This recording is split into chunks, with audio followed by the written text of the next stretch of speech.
Welcome to the Monastic Academy.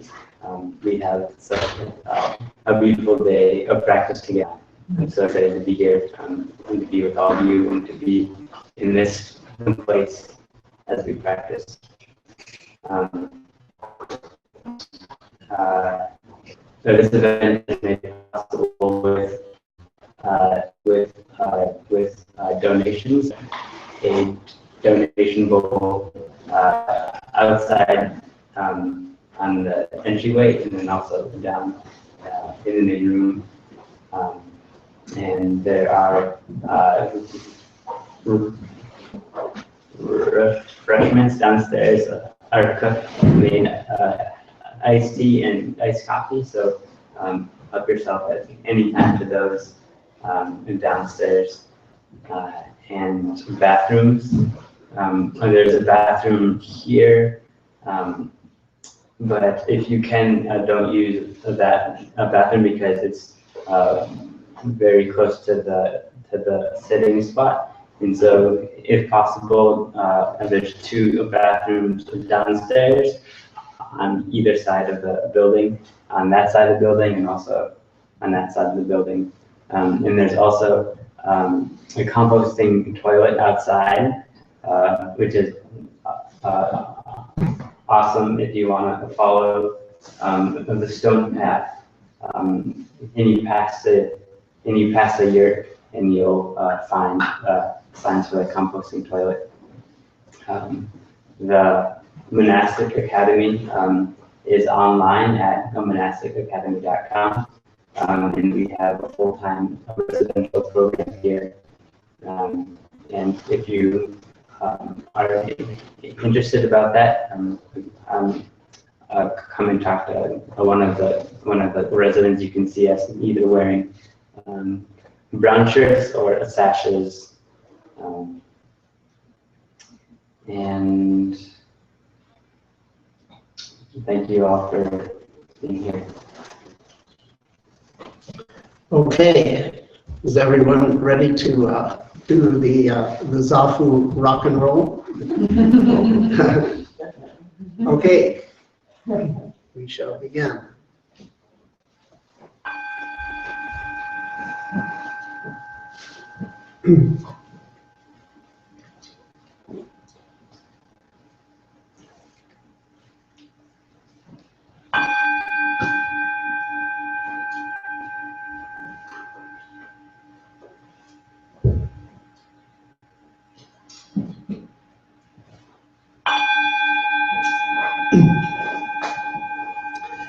Take a moment to stretch up and settle in. The face goes smooth, the jaw releases, the shoulders relax, the arms hang limp and loose, the hands heavy, the legs happy not to bear weight. The whole peripheral body, what the Chinese call the 5 limbs, 2 arms, 2 legs, and the neck up. They all surrender to the contractive force of Mother Earth, relaxing, while the spine, through alignment and balance, is like a tree growing up, trying to attain the expansion of Father Sky, as our native friends would put it. This posture is born in between heaven and earth, in between expansion and contraction. Therefore, this posture is an entire path, in Japanese, shikantaza. That's it. Just sit. The posture exemplifies everything you need.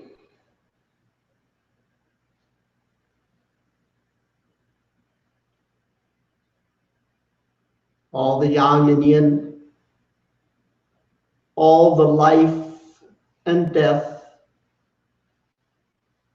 needed to mold this or any conceivable universe is right here.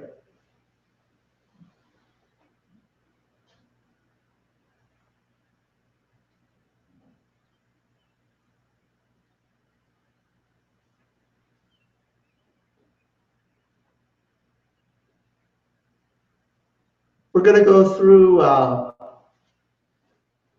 fun little sequence of practices that will involve appreciating the senses just as they are. But they'll also involve going beyond the senses to a kind of primordial perfection that's formless and always there.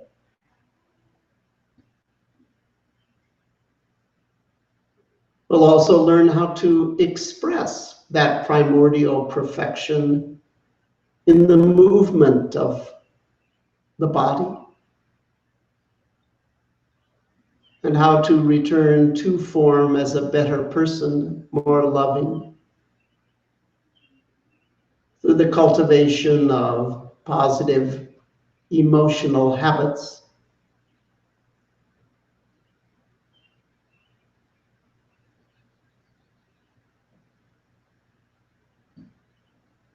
So it's a complete little psycho-spiritual workout routine.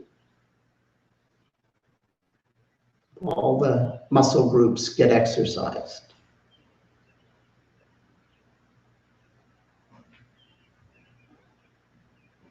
We'll begin with noting everything. You can do this with your eyes fully open, partially open, or closed as you wish.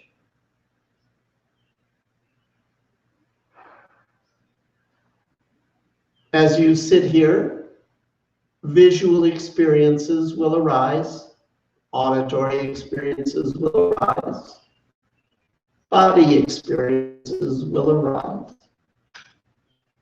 If we're willing to group smell and taste as part of body, then that's pretty much it.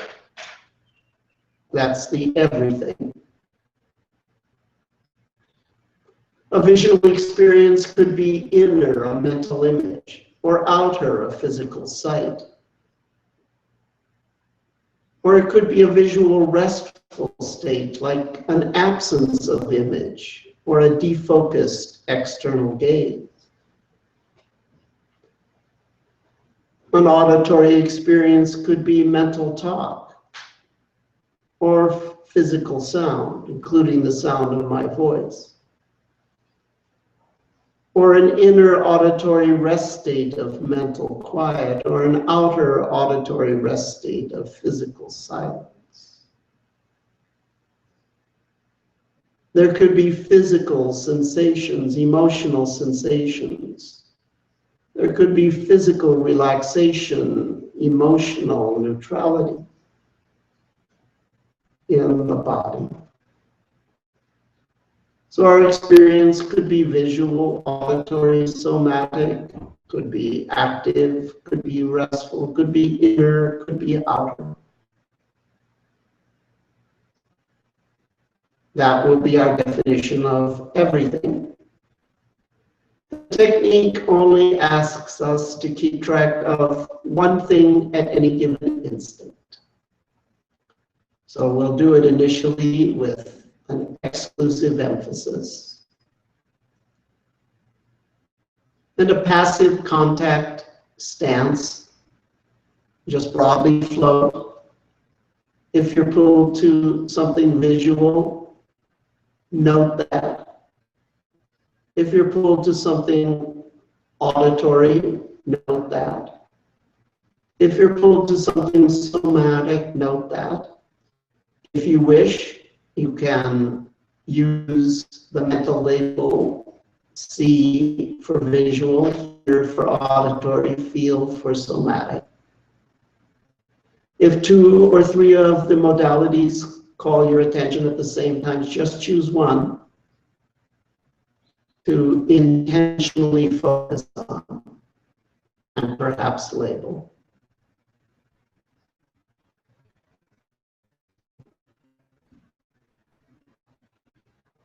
And that's it.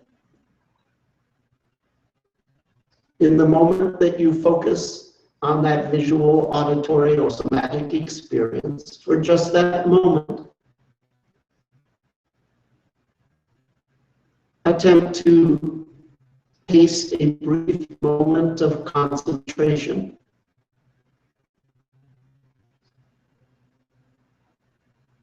And open up to that experience. Just give it permission to do its thing.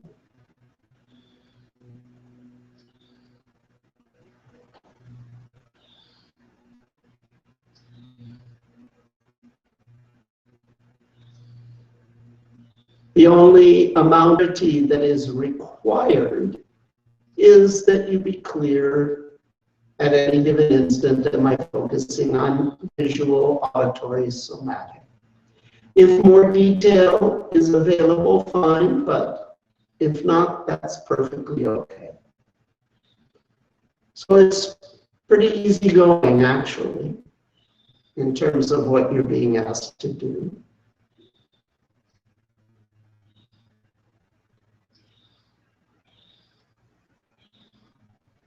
Let go of the ordinary ordering principle, which is to get comfortable and find answers. We're going to be exploring an extraordinary ordering principle, a kind of comfort beyond pleasure and pain, a kind of knowing beyond sense and nonsense.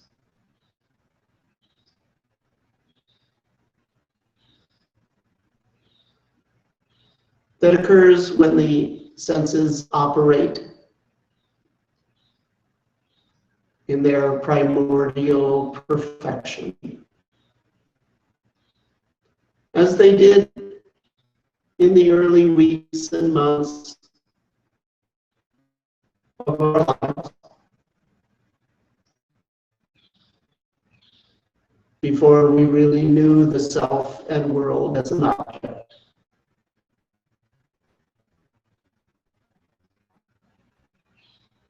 We knew everything we needed to know.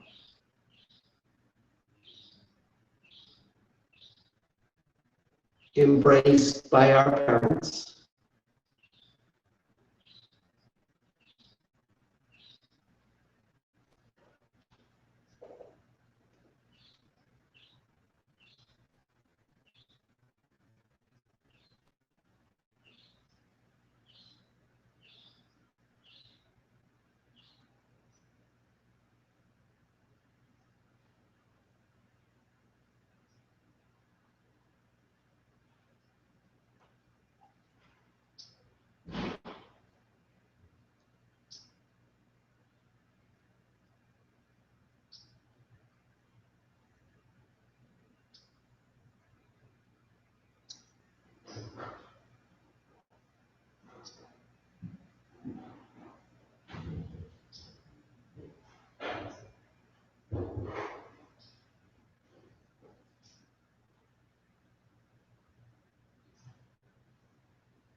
As you do this, remember that you have options. You can mentally label or drop the labels, or even just move your lips to sub-vocalize. Or for the people viewing us, if they're in a location where it's appropriate, you can speak the labels out loud. In general, the pacing of the labels doesn't have to be metronomic or perfectly regular rhythm, but there's a general average timing that you'll find for yourself, not too fast, not too slow. If a lot's happening, it's okay if you just sort of every once in a while label. You don't have to try to think or say the labels super fast. Just acknowledge. So in general, the pace of the labels, you'll find a pace that works for you, that guarantees enough concentration. As long as you're labeling at an even pace, by definition, we'll say you have enough continuity of concentration. The gentle, matter-of-fact quality in the voice, the mental or spoken voice, if you can bring that quality, that's an equanimity tone, and that is enough equanimity. All you're required to keep track of is it visual, auditory, somatic?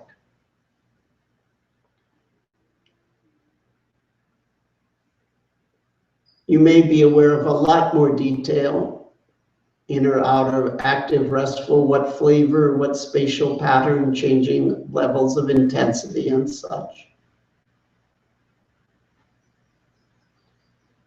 If you're drawn to more detail, fine, but it's not required. The only level of detail required is to track visual versus auditory versus somatic. If you're doing that, you have enough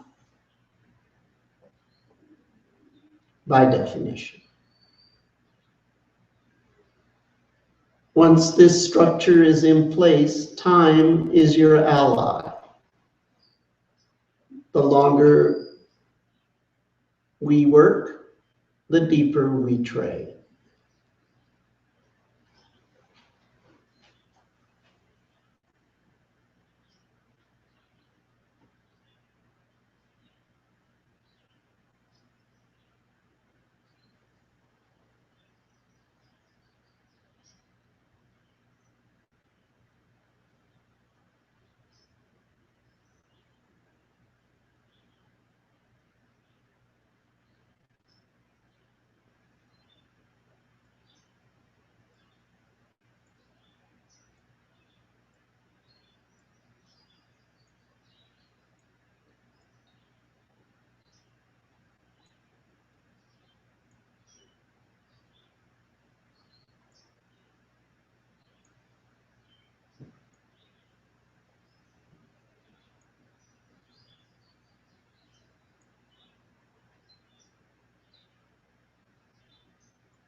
Some sensory events are pleasant. Some are unpleasant. Some are a mixture of both. Some are not particularly either. Try to greet all sensory events with a kind of openness, a kind of gentle matter-of-factness that we call equanimity. With time, you'll notice a trend. Uncomfortable sensory events become less bothersome. Pleasant or neutral sensory events start to deliver more fulfillment. Reduction of suffering, elevation of fulfillment are two very important long-term goals for total happiness. Each moment that we spend with this practice affects each moment of the future.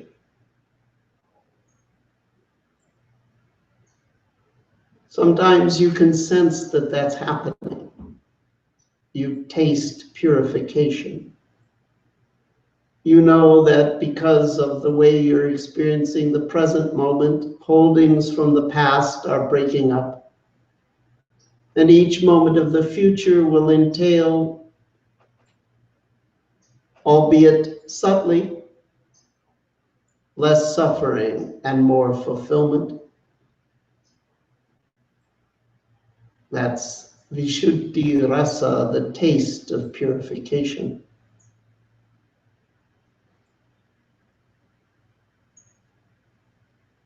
It's a major watershed in the practice when you begin to be able to detect that.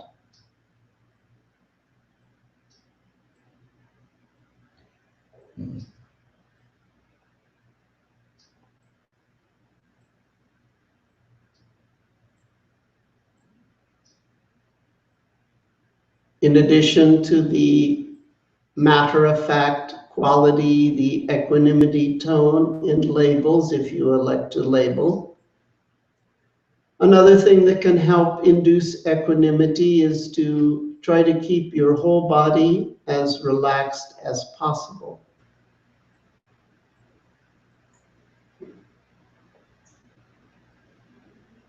That may cause sensations to spread and expand.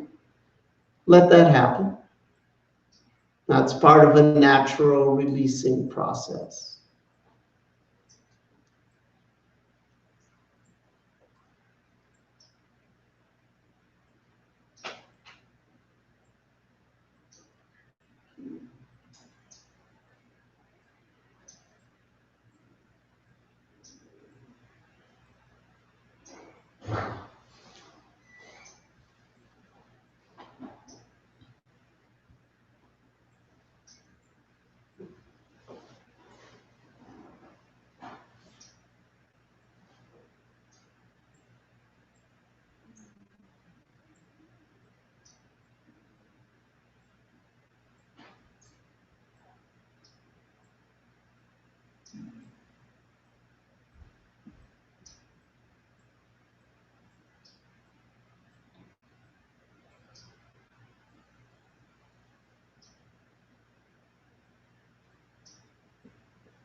If you get sleepy, you can open your eyes, including all the way, or stand in place. And in fact, in general, anytime you want, if you wish to switch from seated to standing in place, feel free to do so. You don't need to wait for the bell. That can help you remain more alert. It can also help you not have to face undue intensities of discomfort. Some of our sits will be a little bit on the long side. But you can always stand in place and then come back to the seated anytime you want. So it doesn't have to become a grim endurance ordeal situation.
Some sensory events are stable, solid. Some sensory events are changing, fluid. Either is natural, either is fine. And there's something optimal to do in each case. If a sensory event or phenomenon is stable, slow down your internal clock to match its timelessness. Note it.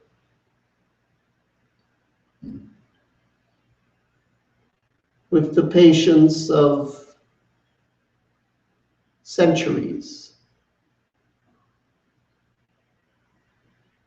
On the other hand, if a sensory event or phenomenon is flowing, get fascinated with the flow. Let it massage you.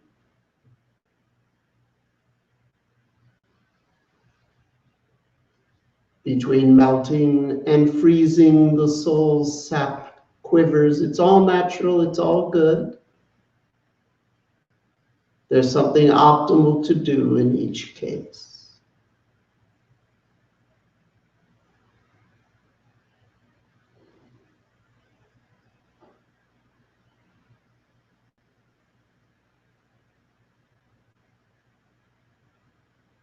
The next line in the poem says,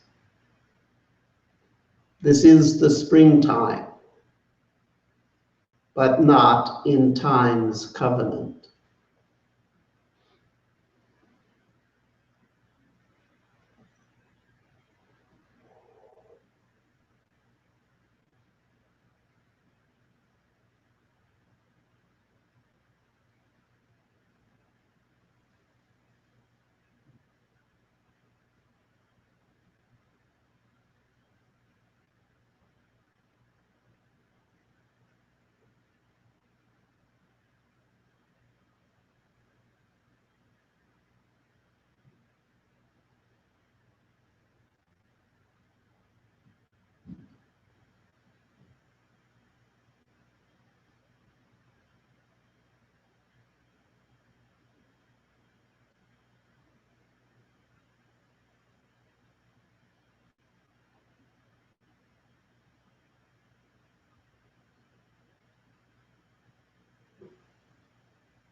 with this practice,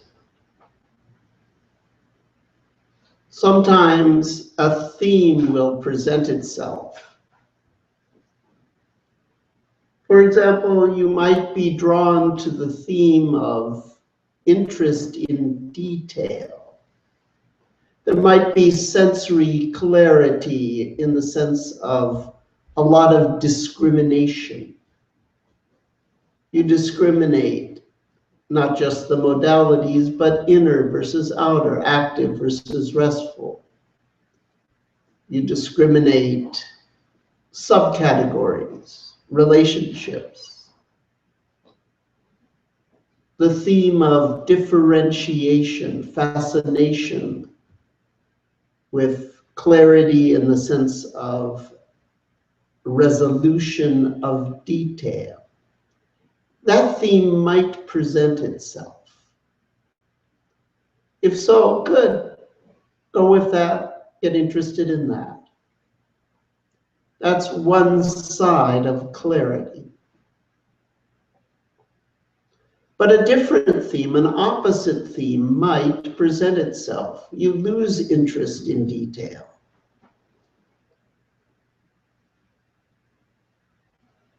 Things become homogeneous, integrated. There's more of a sense of a single envelope of energy flowing through three bays.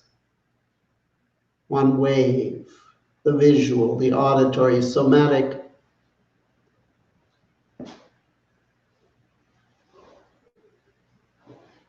There's more of a sense of oneness, integration, a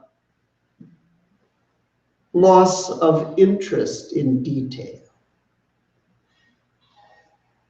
That's another kind of clarity. That's a detection. As opposed to discrimination clarity, you're detecting the underlying unity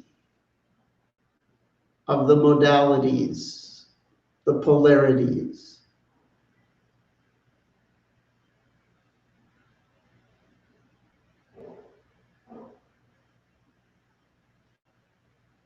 If that theme presents itself, good.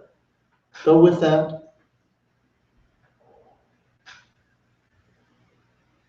Fall into an integrated entity.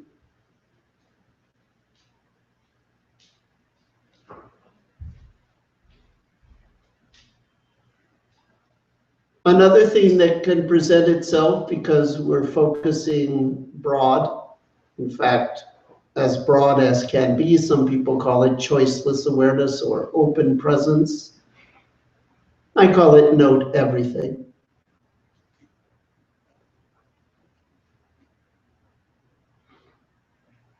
Another theme that sometimes presents itself is that there seems to be too much going on, flooding, too many things all at once in too many places, leading to a sense of overwhelm. Also making it impossible to find solid ground. As soon as you think that you can have a direction, it gets ripped away. There's a constant pulling away of the rug from underneath you, a decentering, a knocked off center, an inability to find center. This being scattered in many directions, in, out, northwest, east, south.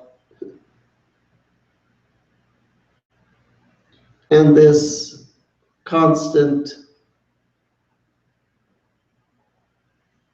being off kilter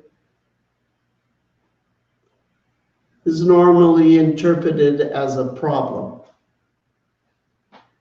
That's one way to think of it. If we interpret it as a problem, there are some things you can do. You can renote the same event. You can zoom out to cover the spatial extent of the sensory event. You can restrict yourself to just one modality for a period of time, just see or just hear or just feel. These are things you can do if the theme of flooding presents itself, and you choose to interpret it as a problem. And that's all quite legitimate and skillful. There's an alternative paradigm. You can interpret it as not a problem. The scattering is expansion.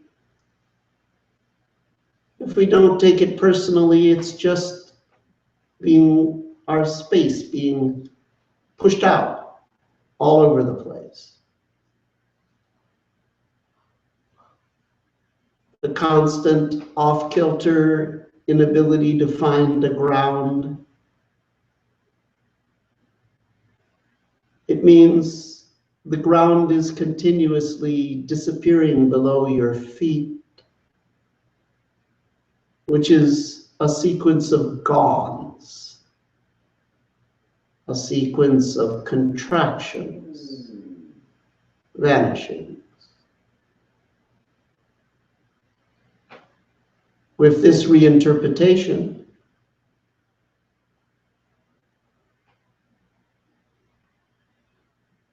the problem becomes none other than the primordial perfection itself. The effortless dance of expansive, contractive space. In order to experience it that way, though, we have to reinterpret and let go of the ordinary ordering principle that says,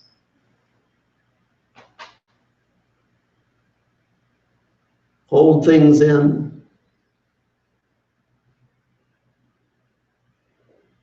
and find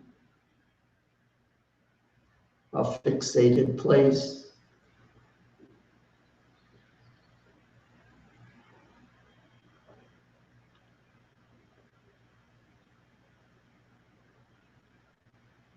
And replace it with a deeper, more primordial ordering principle, so deep that it can never be disordered no matter what.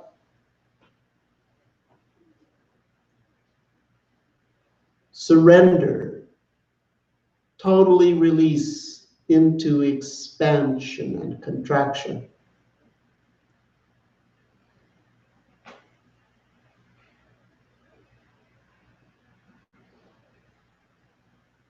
The scattering is expansion. The decentering is contraction.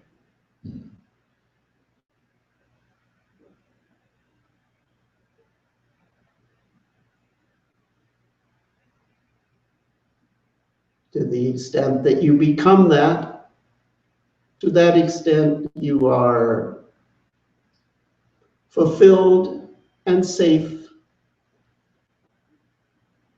no matter what. So another theme that might present itself, particularly with a broad focus like this, is scattering and decentering. If that's a problem, well, renote or restrict your focus range to just one modality.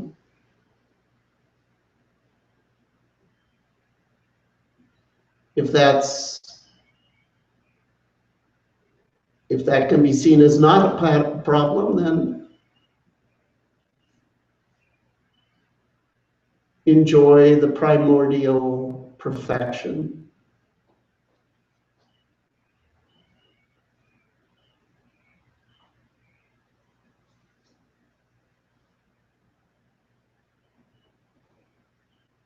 It's all good. Another possibility is none of the above themes may present themselves. There might not be a particular interest in detail or a particular sense of integration. There might not be noticeable scattering and decentering. They're just sort of implementing the procedure and letting time pass. And that's fine too. It's all good. The longer we work, the deeper we train. Continue to note everything.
In a moment, the bell's going to ring and we're going to have a few minutes for conversation. Decide how you would like to continue practice as we do that. Maybe you'll just occasionally do a micro hit, re-ground yourself, or maybe you'll have some practice going in the background.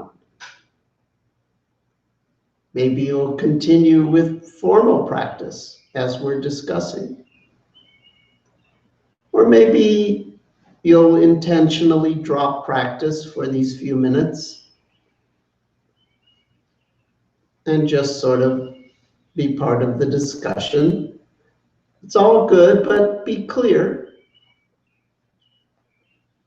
what your strategy is.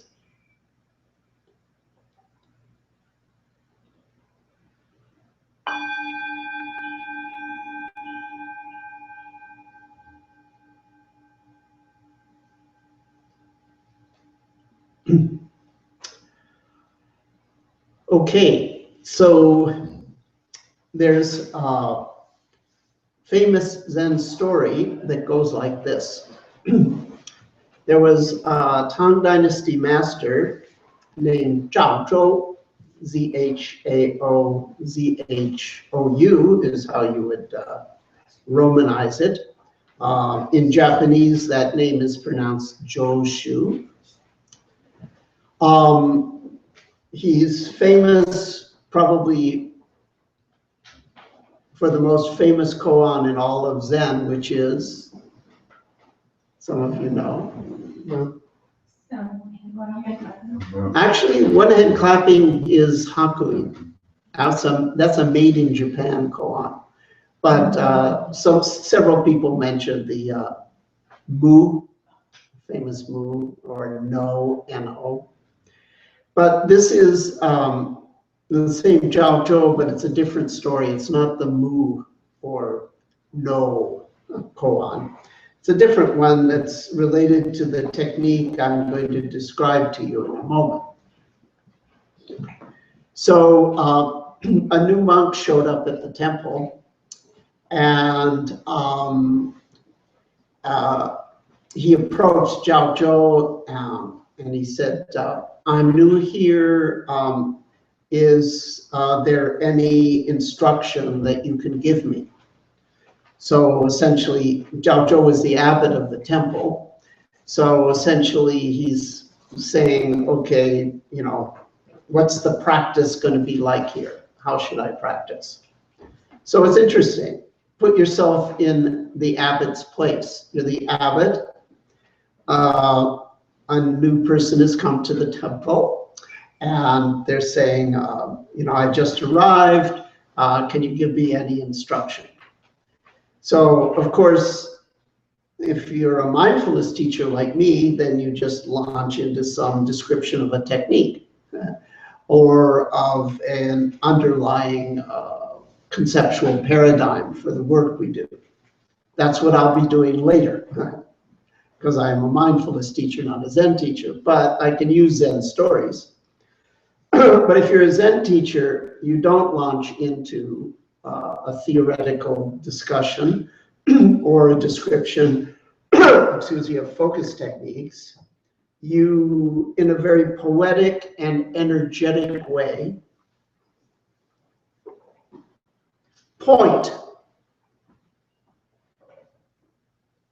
to the hazy moon. So Zhaozhou's answer was very interesting to me. Of course, I've known this story for decades and decades, read it in Chinese years ago when I was in Buddhist studies. Didn't understand it at all, so it wasn't interesting to me at the beginning. In fact, it was like, WTF. It's like enigmatic, doesn't make any sense. So maybe you'll find the master's response interesting, or maybe it's sort of like, huh? But I now appreciate how totally brilliant this response was. So Zhaozhou asked the monk, have you had your breakfast yet?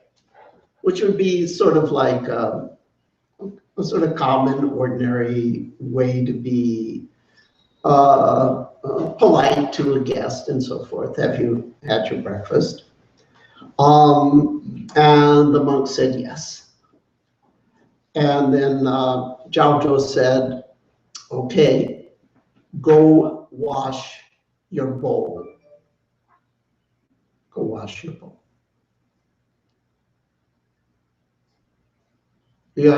Perhaps it's a little difficult to appreciate how brilliant that response is, because it seems pedestrian. It seems like, what? So I said, I'm not a Zen teacher. I'm a mindfulness teacher, so guess what? I get to explain it. The Zen teacher never will. A good Zen talk, you're left completely confused, but in a state of equanimity with that. You're comfortable with the confusion, you listen with your belly button, and a wisdom function eventually arises if you're exposed to that enough. But a good mindfulness teacher makes everything crystal clear. Of course, it takes away some of the energy and poetry. So I apologize to Zhaozhou for that. And leaves you with the danger that the student will mistake the map for the practice because, oh, I get it. But you don't get it until you get it. Till you can do it yourself, you can manifest it. So here's what it was saying. You want to know what the practice is in this monastery? Here's the practice. We do a lot of work, and I want you to learn how to do that physical work in a way that cleanses your consciousness. that cleans the bowl, the vessel of who you are. But he said it in poetry rather than in prose, the way I just did. So how can you do a task in a way, how can you clean your bowl in a way that cleans your bowl? Well, actually, the technique that we just did is one way. What happens when you clean the bowl? Well, there's the touch, the water, the bowl, right? There's the sight, there's the sound. If you experience just the touch, sight, sound of washing your bowl, you completely focused out with enough samadhi, then you would disappear into the completeness of that experience. No self, no problem. So that's one way that you can wash your bowl in a way that cleans your bowl. But there are other things, other ways, similar but different, to achieve the same thing. So another way is to contact within you what might be called the good robot. So that's already sounding mysterious also. So what does Shinzen Yang mean by the good robot? Well, what's the bad robot? You'll hear a lot of teachers, including me, say that this practice is about becoming less robotic, not just doing things unconsciously. That's one way to look at things. Another way to look at things is when we just do things unconsciously. The bad news is we're unconscious. The good news is the primordial perfection is doing it. The no-self, space itself, is doing it. So when you're walking along and you're lost in thoughts, or you're lost in a conversation with someone, who's running your legs? They're obviously doing an incredible dance of coordination, expanding and contracting. If you don't believe it's expansion contraction, then just look up reciprocal innervation on Wikipedia. The entire nervous system is designed so that when one part activates, another part deactivates. And that's how coordination arises.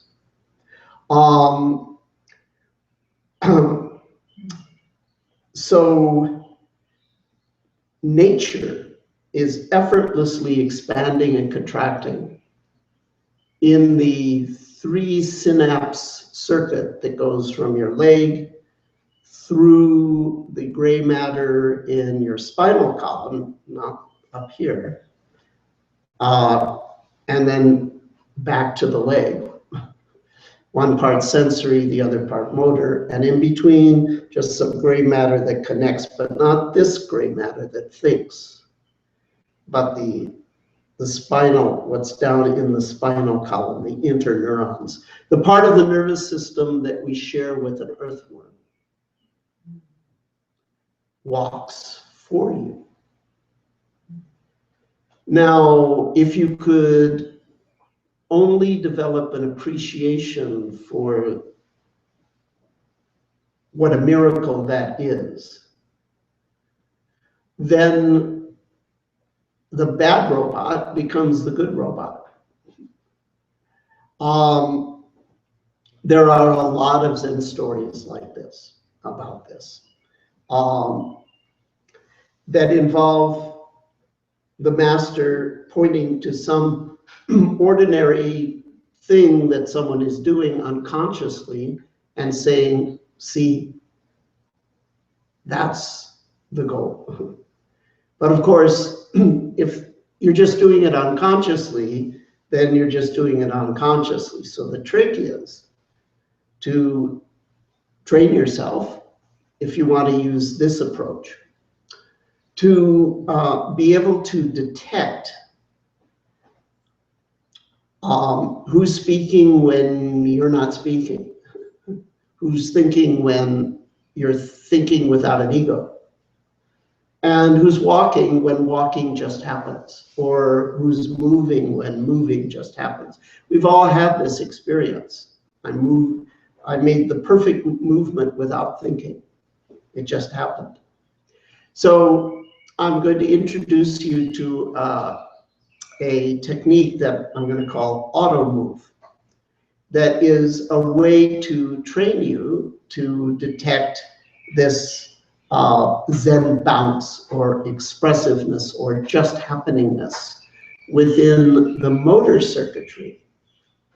And there's also an auto speak technique that we're not going to get into, and even an auto think technique, a technique to show you how to think without thinking.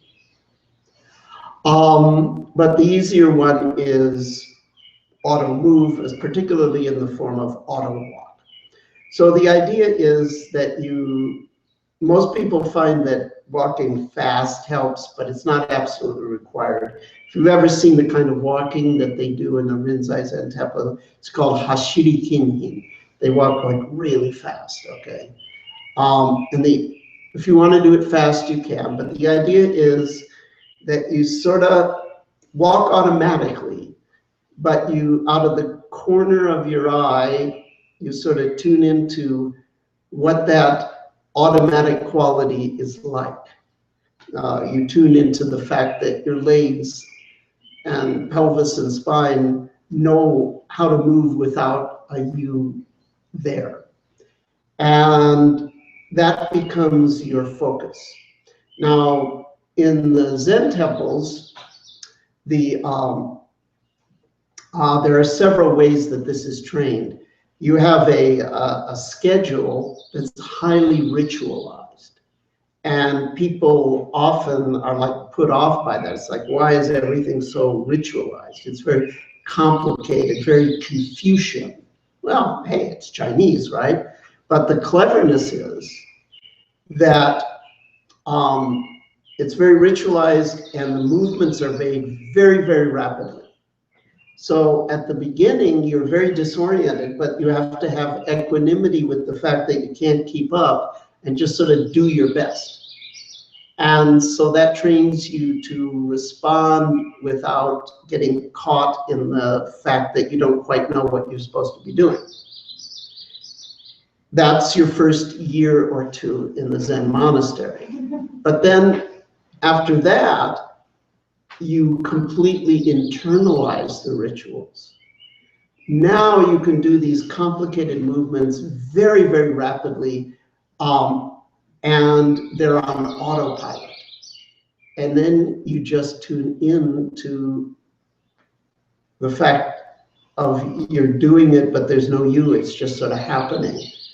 And that trains a kind of bouncy expressiveness. So they figured out this really clever way to be very Confucian in the Chan monasteries, very Chinese for their own culture, right? Because Buddhism came from India, it's a foreign cult. As it gradually got nativized to China, they figured out these clever ways to make it comfortable to their culture of 1,000 years ago, Tang Dynasty.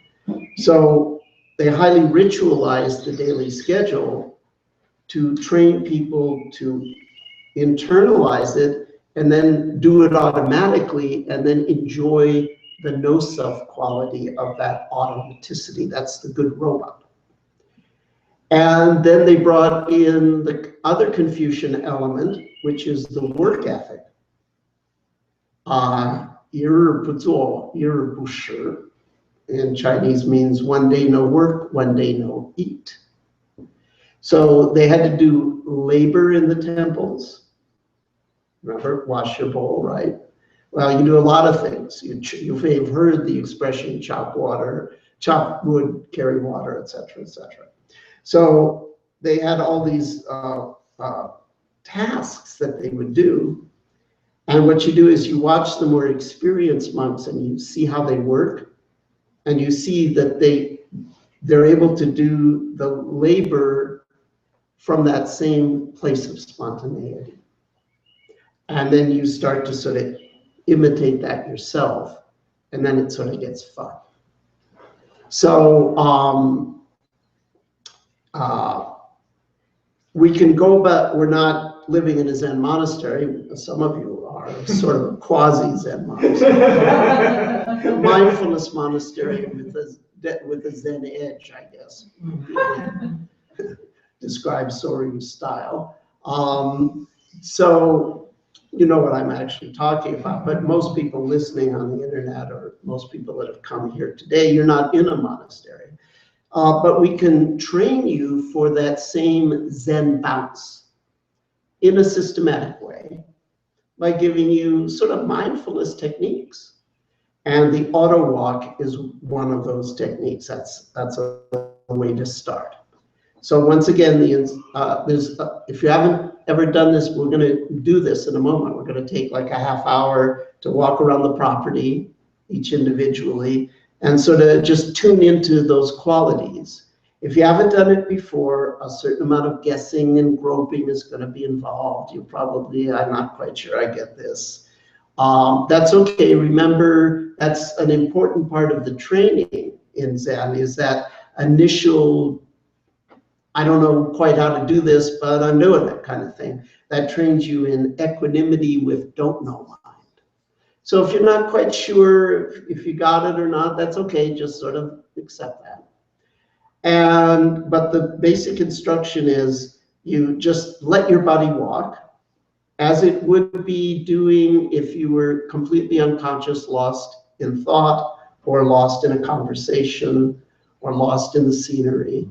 Except sort of out of the corner of your body, you're tuning into the just happeningness of that.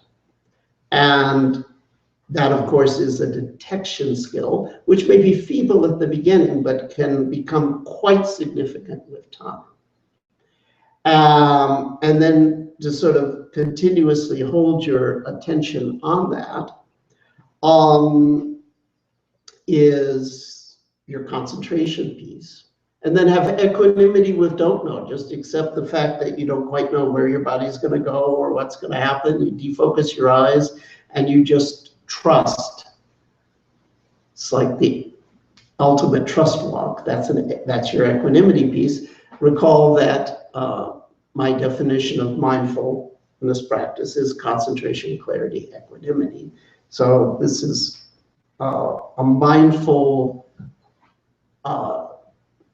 procedure to train a Zen expressiveness, you might say, in your motor circuitry. So one way to clean your bowl is in your sensory circuits. You have such a complete experience of the touch, sight, sound that you escape into that. Another way to clean your bowl is through the motor circuits.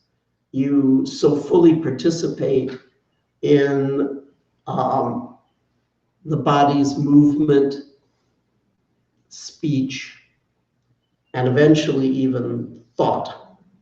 You so fully participate in those motor activities that once again you disappear into your output gate. So you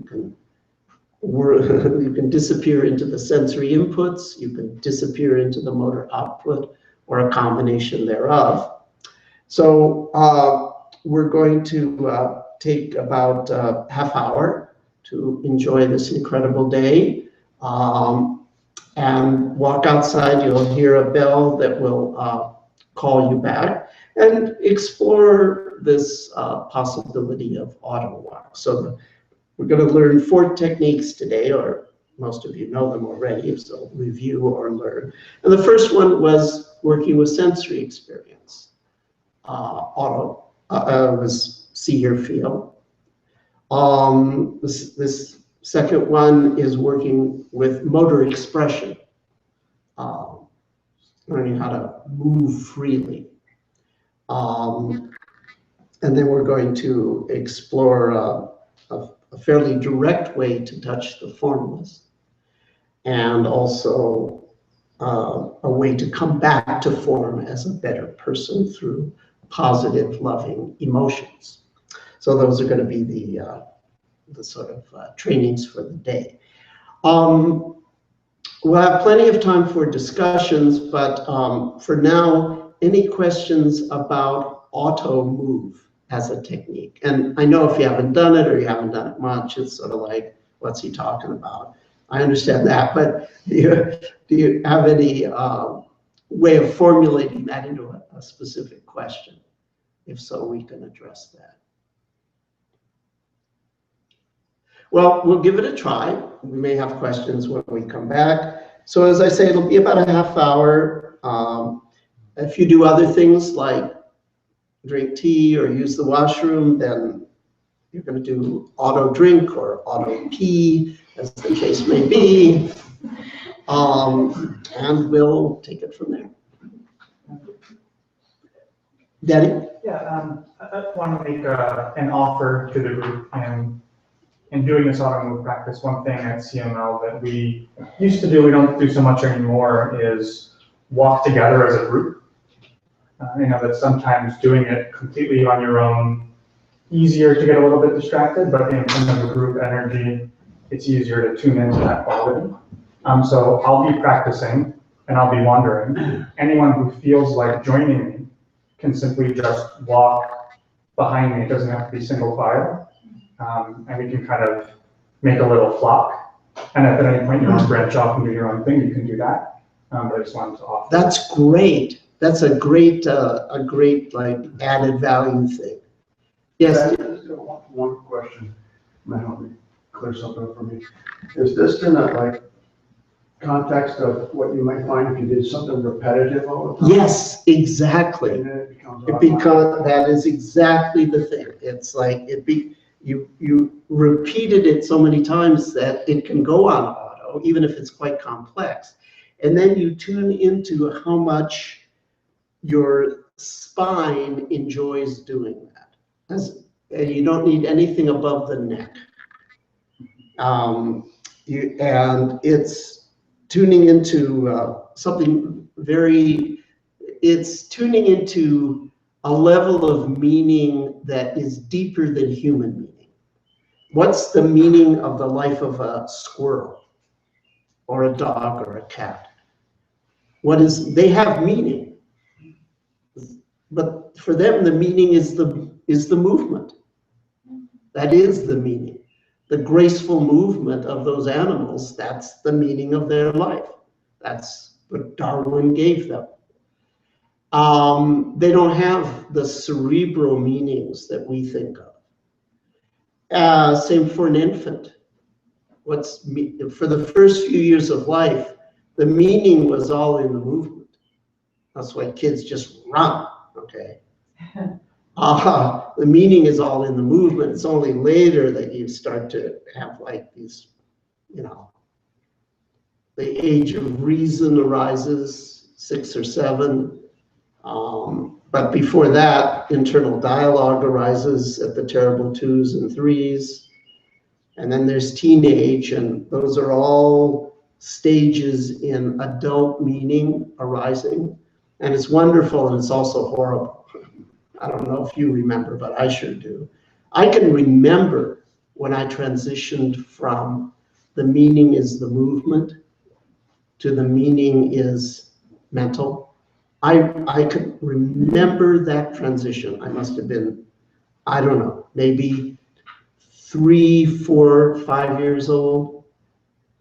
And it's like, what's wrong with me? What's happening to me? I used to be happy all the time. Now I'm worrying. I'm afraid, there's a past, I mean, I didn't have exactly those words. This is in retrospect, but I did know something has happened to me that is like a shift, and I don't know what shifted, but I'm not happy all the time for no reason anymore. That was the shift from the meaning was the movement, like a squirrel. What age was that? I'm guessing somewhere between 3 and 5. For me, but that's a guess. Maybe Piaget could, or developmental psychology would have a better idea. But boy, I remember that happening. So this is, you're right, it's like repetitive. You're going back to the meaning being the movement itself. The animal's sense of the meaning of their life is how they frolic. And you don't need a head for that. You actually literally don't need a head. I don't want to load you. Sorry to load you with this image, but the fact is, yeah, that kind of thing. But it's higher animals also. If you decerebrate a cat and put it on a treadmill, it walks just fine without a head. Well, who's walking? Okay. Well, the habit of walking is walking. So we want to get to that level of primordial perfection. So tuning into the just happeningness of the motor expression is one way to go about it. We're a sensory system, we see, hear, feel, but we're also a motor system. We move, speak, and think. That's our output gate. And I like the symmetry of training both of those. So that's what we're going to do for about a half hour, and we'll come back and then seamlessly transition to the seated practice. And go back to noting everything if you wish, or whatever technique you wish. And thanks for offering that. That's a great addition. So that's what we're going to do.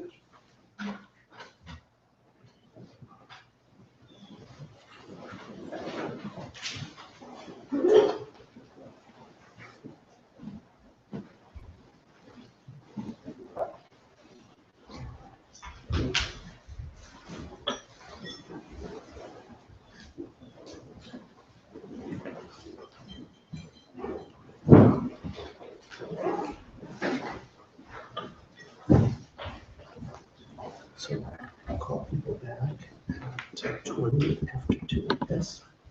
Give them a half hour.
Once again, take a moment to stretch up and settle in.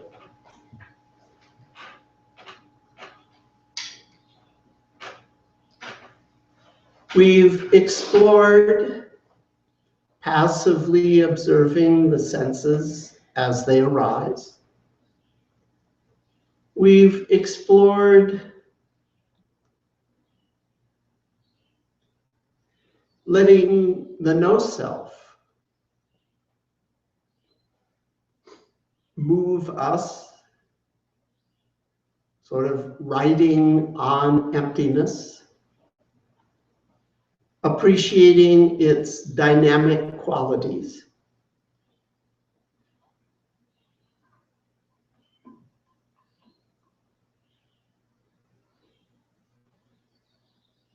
There's a natural cycle of day and night.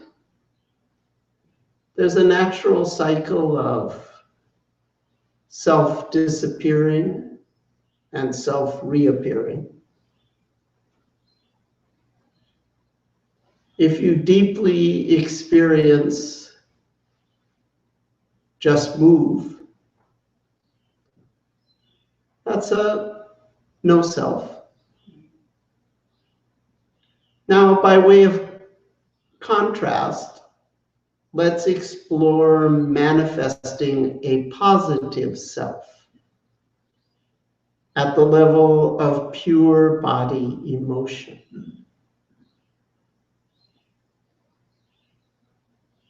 Tune into your emotional body.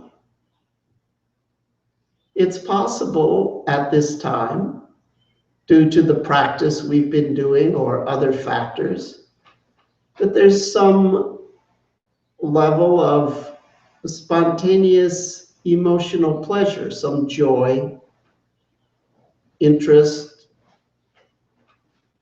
love, and so forth. It might already be there. Often just doing the practice creates that, a rosiness in the chest, a smiliness on the face, a frisson, chill of subtle joy over the whole body.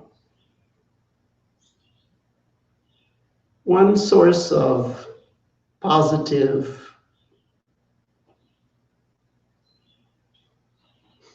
emotion in the body is, well, it's just there.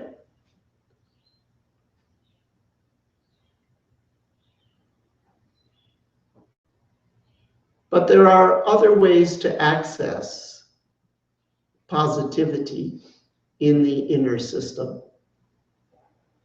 The easiest for positive body emotion is to physically smile.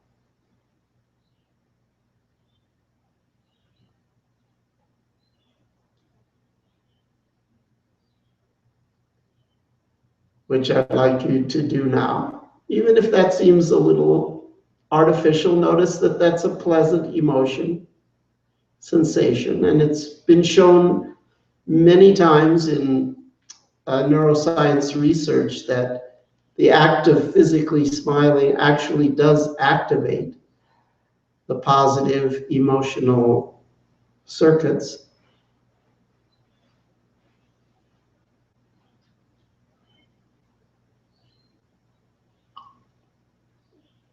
There are other ways to access positive emotion in the body. For example, you can evoke it by briefly having a positive thought that makes you happy or joyous or loving or grateful. Could be image, could be talk, could be both. That's sort of like striking the body bell, evoking. And then the body bell resonates for a time with pleasant emotion locally or globally. Another way to access positivity in the body that works for some people, not everyone, but some people can just turn it on like a faucet. Decide to have it there and it's there. Finally, if you have a lot of flow, energy, tranquility, it's quite easy to react to that with joy, smile, love, interest. So you can continuously support pleasant feel-in. So we're going to do a technique that is part of loving kindness. It's the primordial part of loving kindness, which is in the body primarily. I'm going to call it feel good.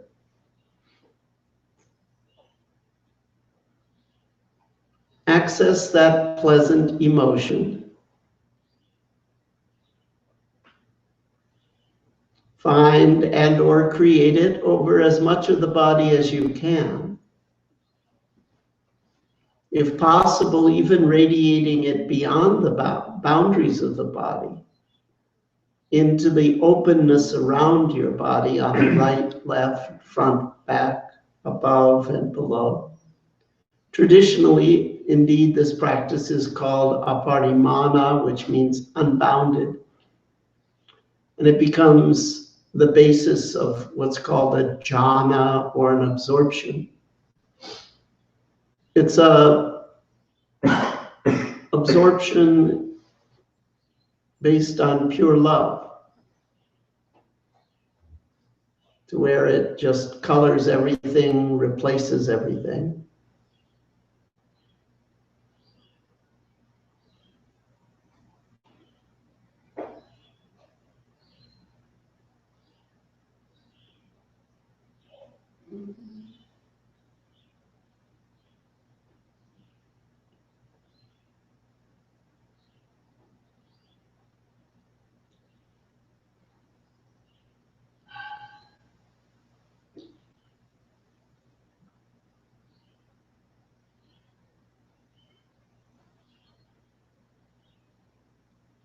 And continue to hold that for a little while.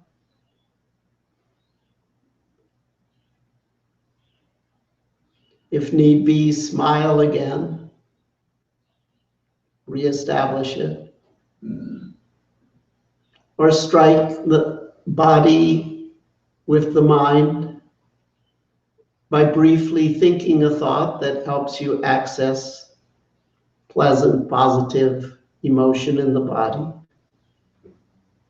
It could just be interest, enthusiasm, joie de vivre, or it could be more specific. Prema is love, metta is friendliness, maitri actually, Sanskrit. Katanyuta, gratitude, kanti, forgiveness, patience. Mudita, rejoicing in the happiness of others. So it could be specific or generic.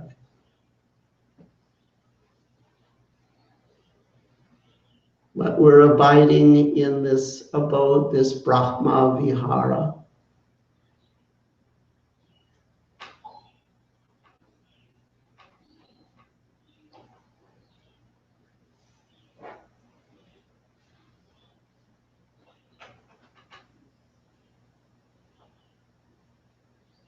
If you're sensitive, you can detect it coming from the others in the room.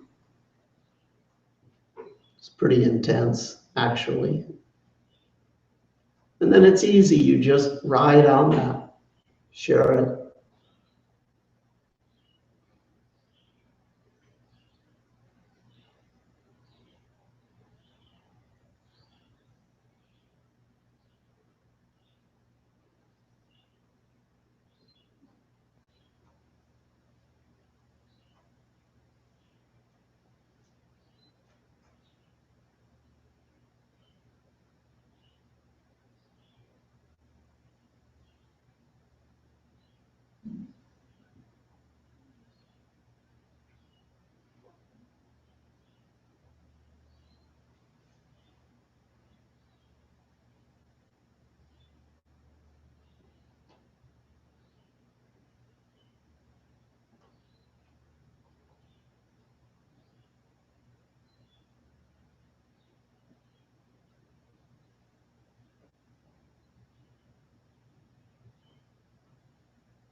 Traditionally, metta or loving kindness is looked upon as a sort of add-on to mindfulness, but I look upon it as a form of mindfulness because we're developing the core skills.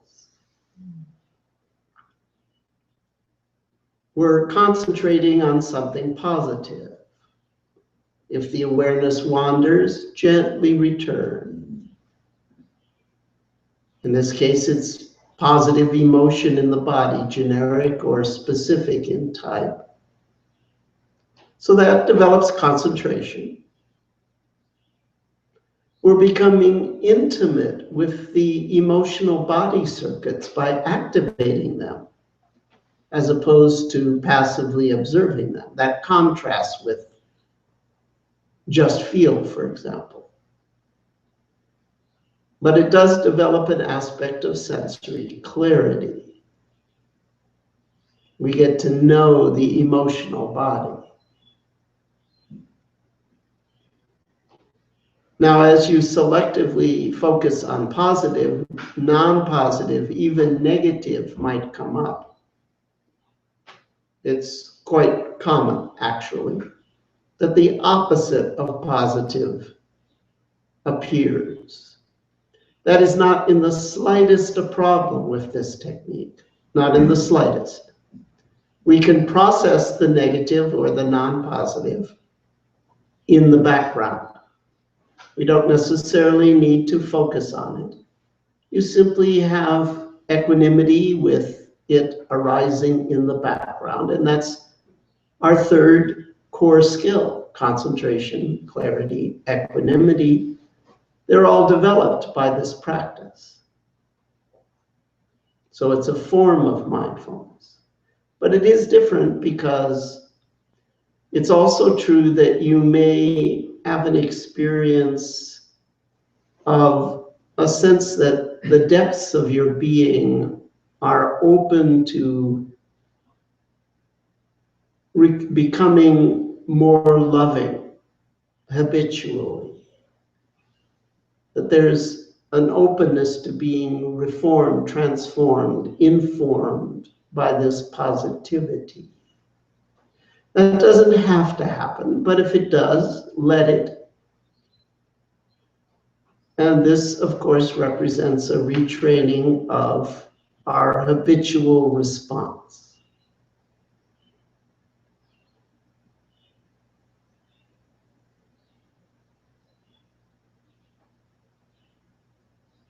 So if you sense that that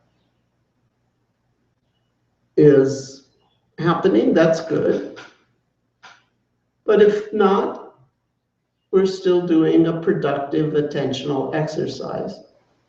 And if even if negative comes up, we're still processing it. So it's all good.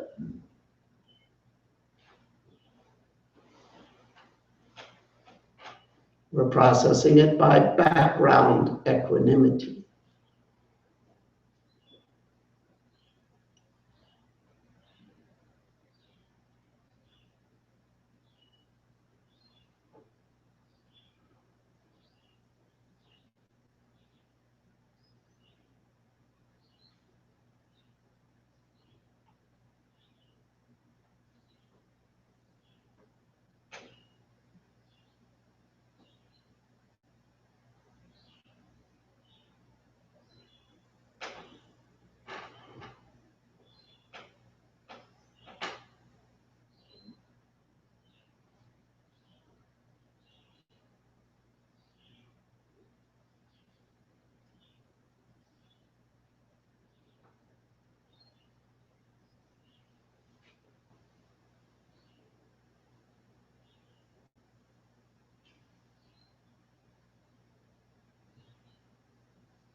Okay, good. Now, once again, in a moment, when the bell rings, we're going to transition to some group discussion and interaction.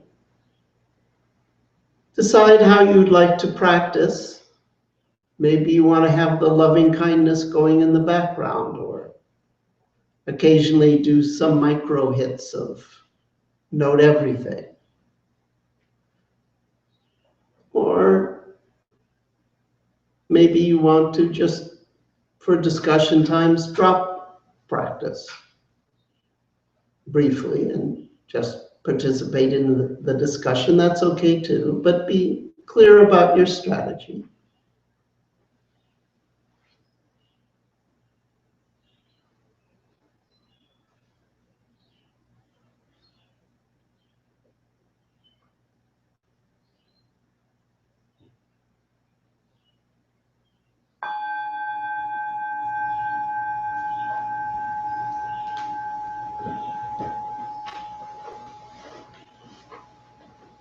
Okay, so anything that anyone would like to discuss or ask about, just feel free. Anything related to practice at all.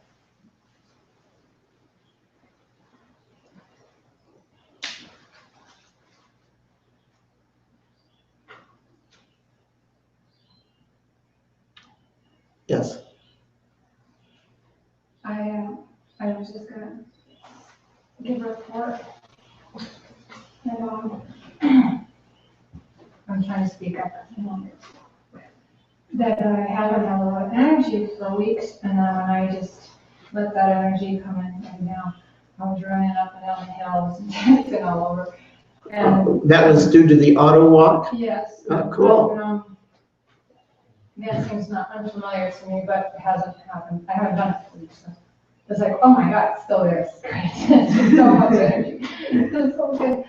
And then I was just dancing, thinking, you know, I really should be nauseous by now. Usually I don't get nauseous when I dance, but I had stomach issues, so I wasn't feeling too good. And when I'm dancing, it's like that doesn't matter. It actually got me dancing faster, spinning faster, and then the frogs started singing. Oh my God. And that was making me laugh because the frogs just totally tuned into this, I guess. I don't know.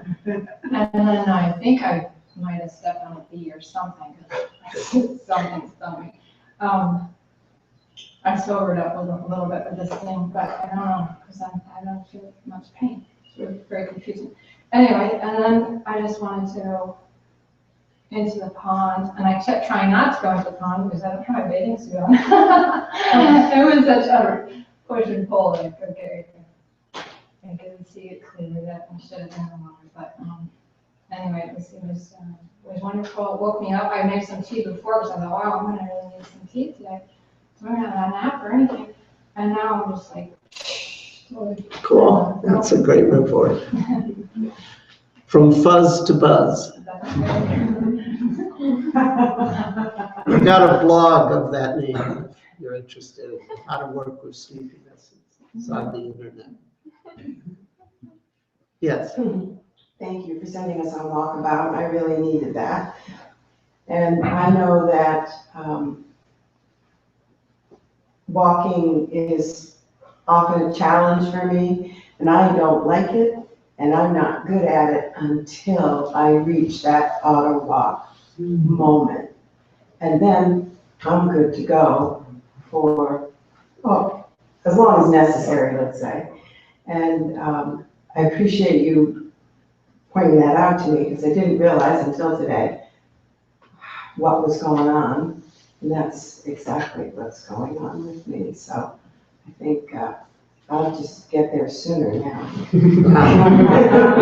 Yeah, it's good to have some little bit of, words and conceptual framework and system for going about these things. That's Excellent. one of the things I like about mindfulness, is it comes with a full set of instructions. Yeah, it's like, That works for me too, because I'm not very good at puzzles and riddles, so Dad would probably rock my world. Yeah, it's like, it's the user's manual they should have given you when you were born, it's like, Exactly. human mind and body, here's the user's manual. Great. Anything else? We don't have to have questions. Ted? Yeah, so I've been struggling with a challenge at work, and I've been doing this practice for a little while, and I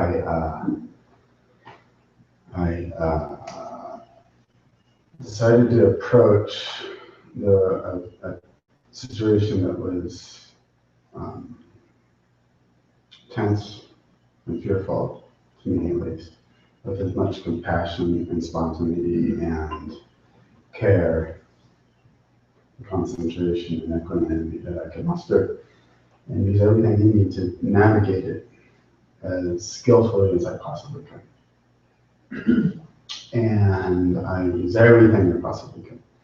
I had friends sort of reflect to me what they thought of how I was doing, and asked for reading on that. I sat, I did sort of mindful review of my actions, both after and before and during. I was as present as I possibly could be, and did everything I could to sort of just search for but was skillful skillful. manifestation, Was yeah. win-win. And nonetheless, I find that as hard as it is to do this practice well, even in, say, in a synthetic environment, in a monastery, if you add to it sort of technological implications, legal implications, human resources implications, financial implications, that the skill level kind of is maybe beyond my reach. Because nonetheless, I found myself in a difficult situation, looking back on it, saying, hey, I threw it everything I had at this. And the outcome wasn't quite what you would have wanted. I have to own some of the problems that resulted. That I look back on it and it's like, no, I should have done it differently, and I really should have somehow. Well, I would say, first of all, you try to learn from your mistakes, right? So that's optimal. You look back and you say, oh, well, what can I learn from this? But the fact is that you gave it your A game, and that's all that anyone can really ask. You know, for myself, when I have failures, I sort of just ask, okay, well, did I give it my A game or not? And Because when your A game is objectively a D-. well, your A game is the best you can bring to that, given the nature of the challenge, right? So a couple things. If I gave it my A game, then I feel okay, even if it ended in an epic failure. And I've had epic failures. I just had one actually a couple days ago, like epic failure, okay? But I look back and I think, well, did I give this my best game? And I did. I did the best I could possibly do. So basically, I can't let it bother me that the outcome is. That's what I think. Thank you. Actually, is that we practice this in safe environments where we can make mistakes, and that's a good thing because you can make lots of mistakes in life. But it's also means we're sort of removing an objective measure, right? So at the end of the day, if your science doesn't actually work and you can't really repeat those results and repeat that process and get the results, then, well, great, the objective measure has been useful and we've eliminated a bad idea. However, I think of sort of rock climbing or mountaineering or something like that, where you have to bring all this awareness and equanimity and concentration, clarity, and equanimity to what you do, or you'll maybe lose a limb or die. And it sure seems to me that maybe that's a good place for me to put more of my time in practicing. Well, that's life practice, right? Mm-hmm. But isn't that something you have done? Huh? A bit. Yeah. Not. So you're thinking maybe more life practice. Well, I mean, it's in a way a safe environment because you're not going to hurt others. And if you're in a situation like I was this last week, I hurt others. And as a father, I know clearly the microsecond that I knew that I was no longer responsible for just my life. I felt it viscerally that from here on out, the risks I take were not mine to own. And I took a lot of wild risks when I was young in college and crazy sort of like, what do they call it? I don't know. Sort of, Carpe diem. yeah, for sure. And then after that flash of a moment, it was really clear that it was no longer fun. It was no longer fun to take risks just for the thrill of it. That the impacts of what you're doing, the pain of like losing my own leg, I could deal with that. Knowing that I had something to do with my daughter's stubbed toe was way more painful to me. And so I think like doing some practice like that where, hey, I could maybe break an arm. I could live at that. I could pay the doctor's bills. I could be out of commission for 6 to 8 weeks. I'm fine with that. But the idea that I hurt other people, trying to use these practices to the best of my ability and everything else I've got, and it still wasn't enough. Well, usually, if it's any comfort, my epic failures involve people getting seriously hurt because of the nature of the work I do. So tell me about it. Well, you don't want to know. Well, tell me in general about that. People killing themselves on my watch. But I gave them my A game. That's happened now. That's yesterday. But I look back and did I do the very best I could do? And the answer is yes. So it doesn't get to me, to be honest. And I can't let it get to me because if I did, I couldn't move on to the next one. I give that person my A game. So Master Dogen had an interesting way of putting things. He said, this path is about, you know Japanese, so Shinjin Datsuraku. So Shin is mind and Jin is, or Shin, another Shin is body. Datsuraku means releasing mind and body. And then when they asked him for more detail, see if I can remember the original Japanese. I think it was something like Jiko no Shinjin to Tako no Jinshin wo Datsuraku seshimuru koto nari. Okay, classical Japanese. So it's release your mind and body and the minds and bodies of all other beings. So that's where we get caught. It's either my mind or my body, or it's someone else's mind or somebody else's body. So releasing all of that is liberation.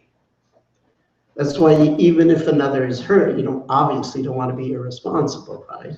And you obviously want to do failure analysis so you do better the next time. But in the end, you can do best if you function from a place of releasing all minds and all bodies, yours and other people. And that's not irresponsible. That's the next step in maturity.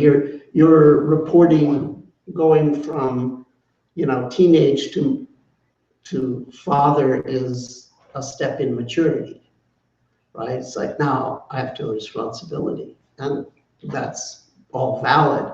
What I'm saying certainly doesn't undo that. It just gives a larger perspective. It's like, okay, now we're going to talk about super maturity.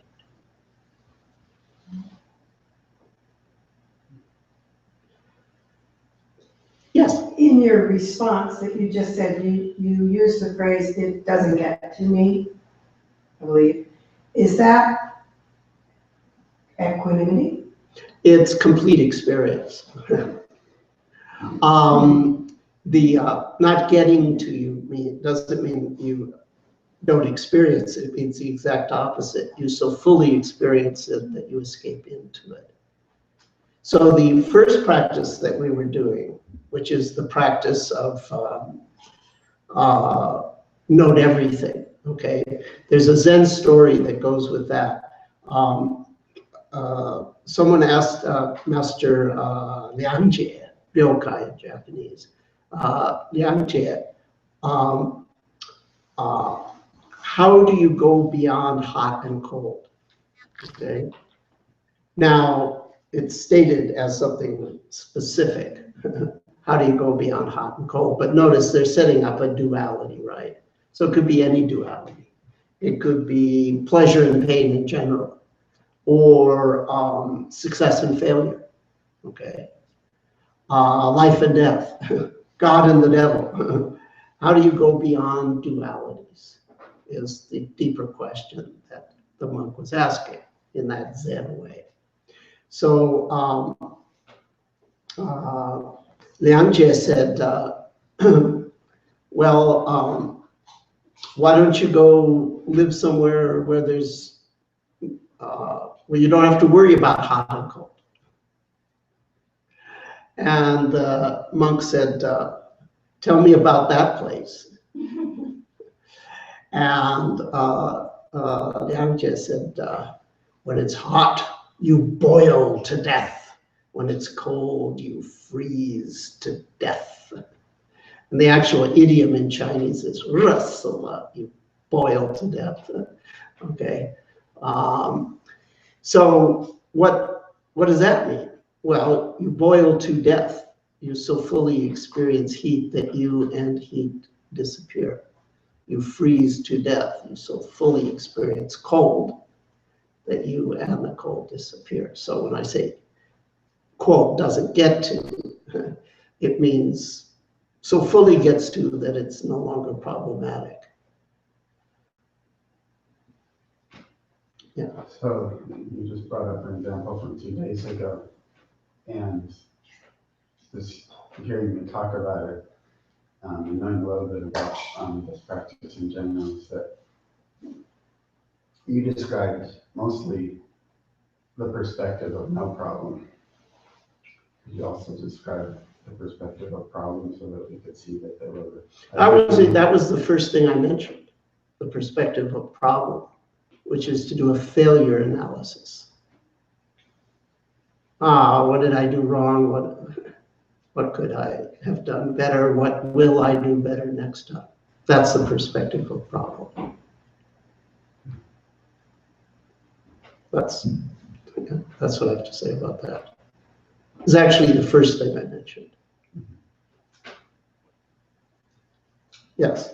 My name is Caroline, just saying that who you're talking to. So this happens to me a lot when I'm working and I'm practicing, is I have sort of this dark cloud sort of experience. And it, like I can do the practice and sometimes the cloud moves away and then clarity comes in and I'm fully experiencing the practice or whatever I'm experiencing. And a lot of times, and it almost feels like a little bit of an altered state that is kind of like that I can't control. And I can't make it go away. Yeah, definitely that doesn't work.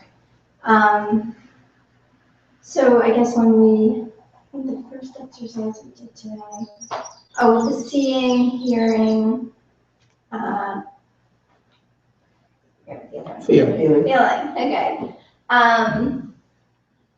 It was so kind of present, and it's not like it doesn't have. It's just like a cloud. It's an experience that I can't quite get around. It's just there, and I couldn't do the exercise because it was too much there. So like I couldn't get out the exercise, and. And I'm not, and I understand that, you keep practicing, I guess, and sometimes it's there and sometimes it's not, and sometimes it moves and sometimes it doesn't, but anything you have to say about that would be helpful. Probably have something to say, but first I have some questions. Can you tell me a little bit more about this experience of this cloud of unknowing? By the way, there's a famous book of that title. Cloud of what? Cloud of unknowing. Is it? I Yeah, don't could- know if I put those two together. Well, I'm just saying there's a book name. Okay, but you said, so tell me some more about the cloud. What's, It's like can you give me some more detail about it? weird, I mean, it's just a fuzziness, like that, It's a fuzziness. Would it also be like, you can't detect much detail about things? yeah, it won't sort of, there's no you know that, it's like the opposite of clear and awake. Okay. It's kind of making me sort of woozy and sort of not awake. Is there any aspect of sleepiness to that? Like you're drowsy or your posture is going to wilt, you're lurching or anything like that, or it's not really related to sleepy? Does it seem to be related to It could sleep? be a little bit, but Related it to- feels, yeah, it could be a little. But it's not just sleepy. It's not just. Okay, sleeping. so to whatever degree there's an aspect of sleepiness, I can definitely make some recommendations, and then we'll talk about the other component in a minute. So for the sleepy thing, force your eyes open, straighten your spine, if necessary, stand in place. Be aware that sleepiness comes in waves, and so it sort of wells up and subsides, and each wave carries with it usually an intensification of a yucky sensation in the body, but also each wave of sleepiness brings with it a wave of restfulness because your muscles relax and your eyes defocus. So these are all a few tips that you could use for whatever aspect of that cloud is related to sleepiness. And that was actually the blog that I mentioned. If you want to reference, it's on the internet. It's called From Fuzz to Buzz. Okay. From fuzz to buzz. Yeah. So that'll give you, fill in the details. But what you're reporting is a more interesting report because it's not just sleepiness. It also is a kind of primordial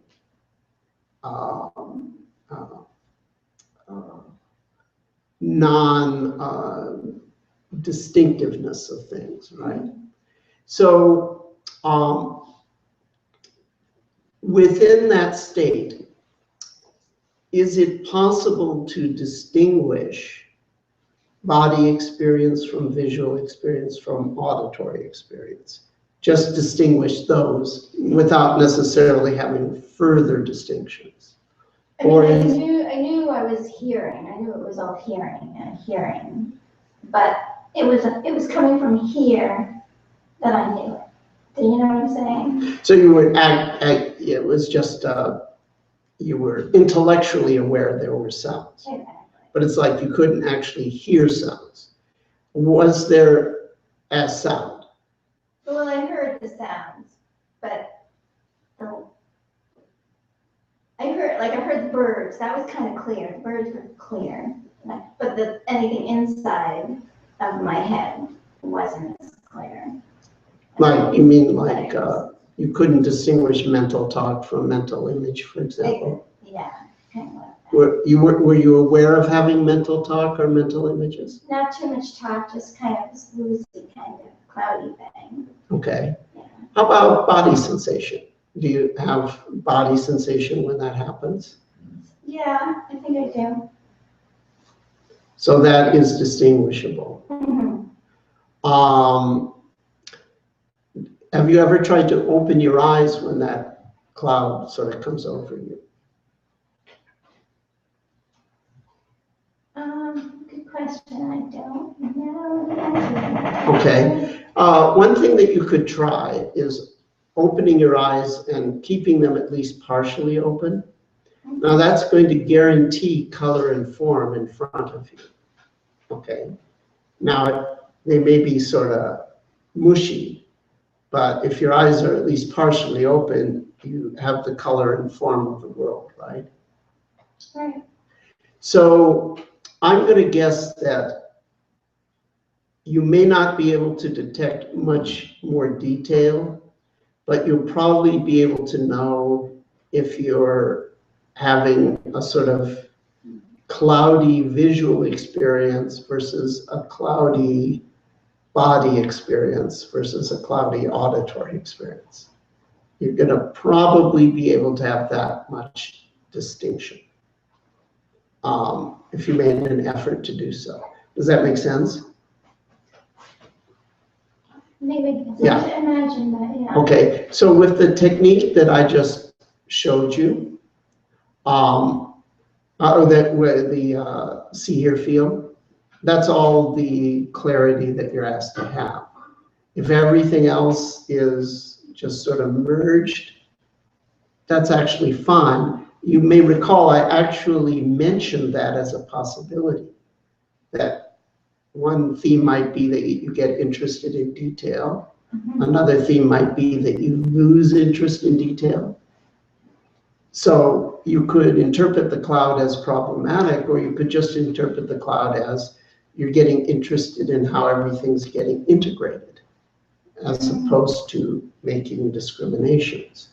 And you might recall that I actually mentioned that both of those directions would be legitimate things to explore.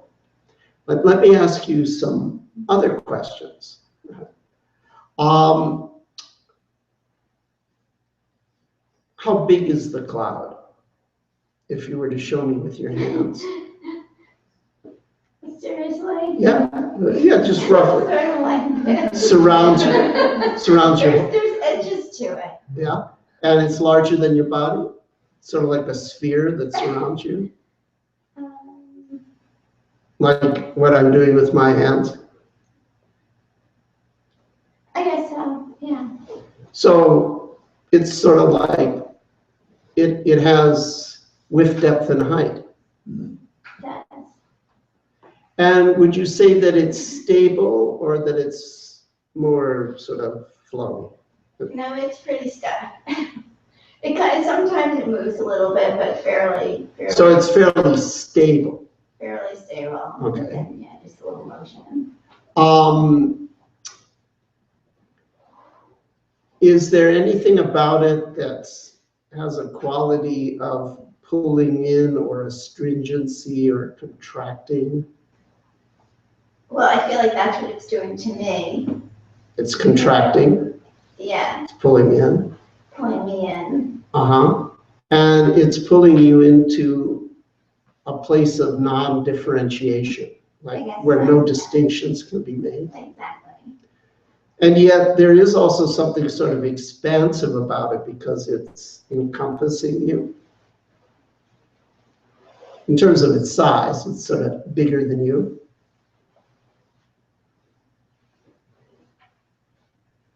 I do not experience it as expansive. Okay. But So I'm going to give you an it said that, okay, so a couple things. One is if you keep your eyes open and sort of attempt to be clear, that cloudiness will tend to go away with time. It's a phenomenon that some people experience.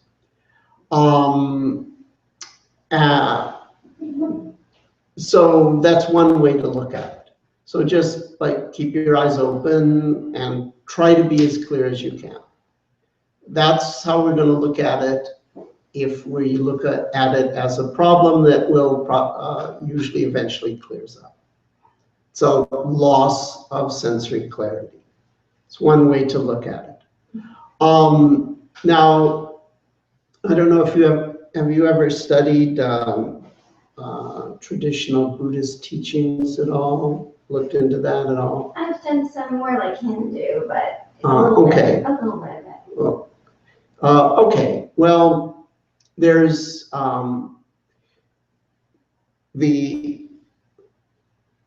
there's what are called the kleshas, which are the things that get in the way of enlightenment.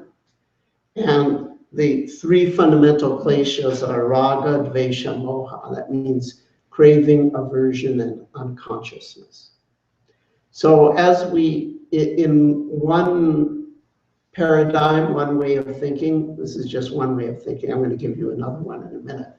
But in one way of thinking, as we sit here, sometimes weird discomforts come up.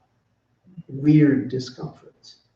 That's the aversion working its way out.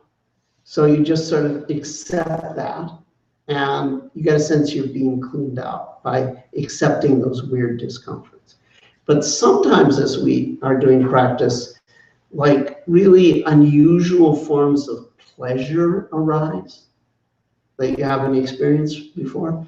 And by sort of being matter of fact about that and not craving those new sort of meditation bliss things, that's how you work through the craving aspects.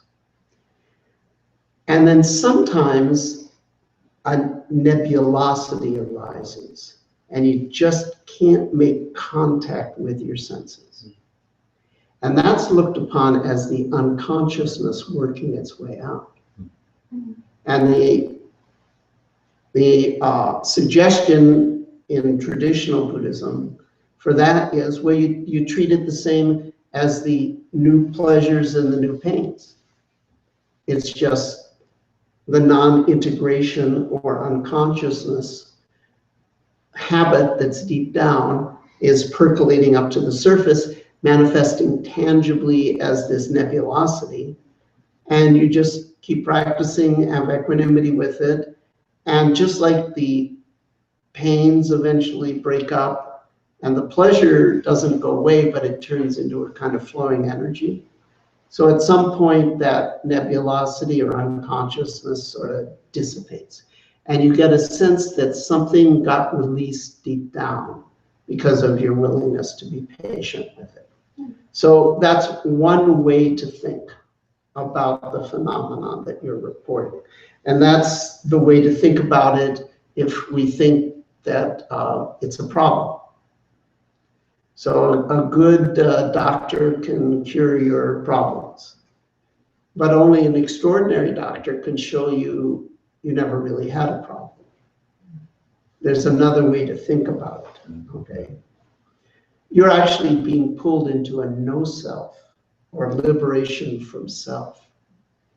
And what's pulling you in is the part of that cloud that surrounds you. That's the tug of Father God, ripping away your center, expanding. And the sense of sort of pulling in doesn't have to be looked upon as a problem. It could be thought of as nature pleasantly squeezing you, hugging you. And that's the contractive side of things. And so that it's actually, you can work with it from that point of view, and it can become a liberating experience just as it is. That's a little bit of an advanced perspective. Okay.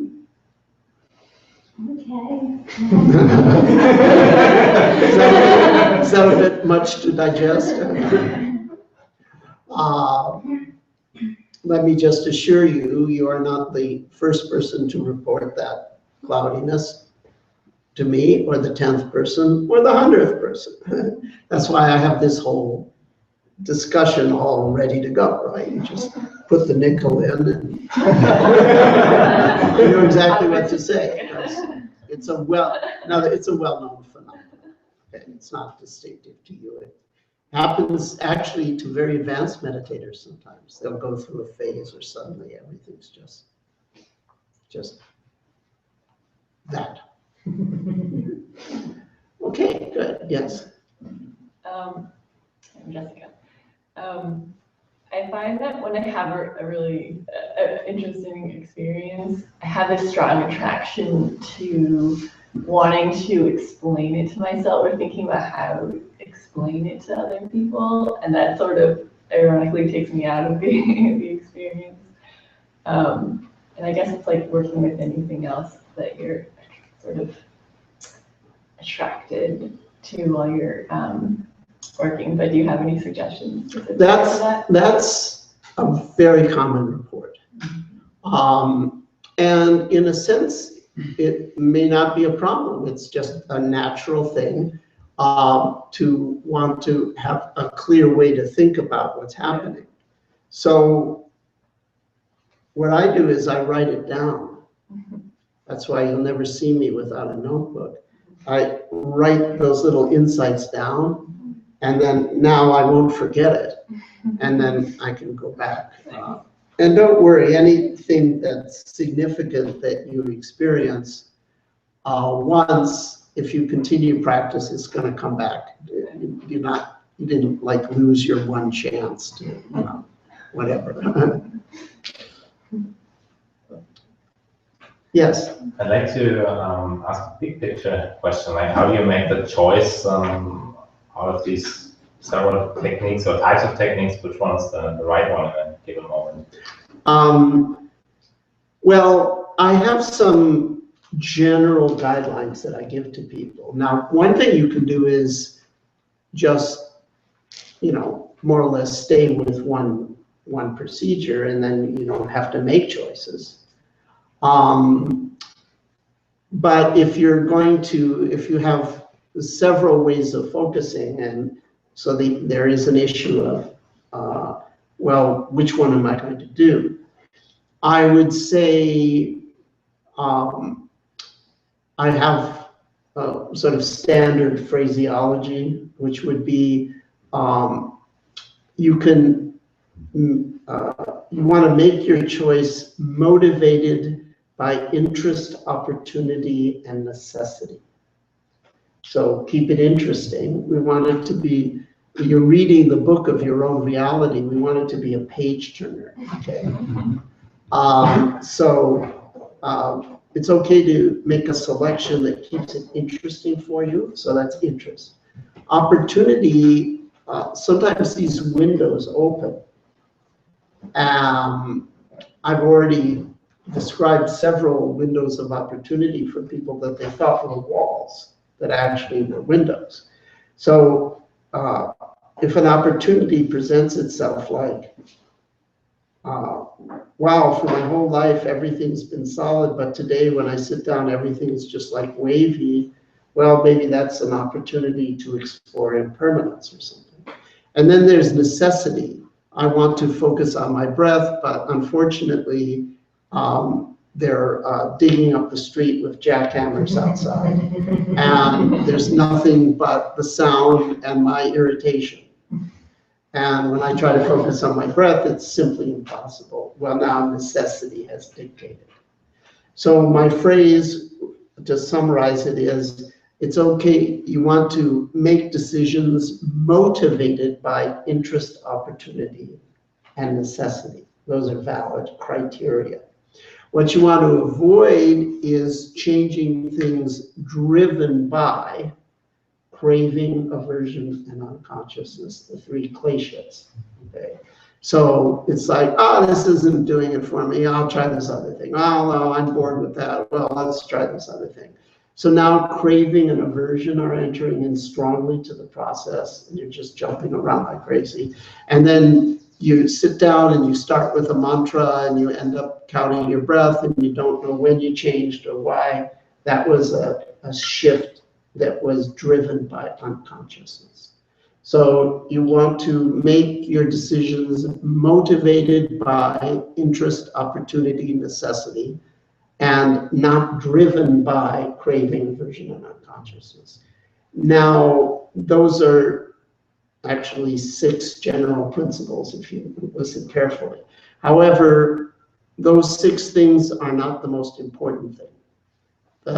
The single most important thing of all is to not make a big deal about the decision of what you're going to do, not make it more important than it is.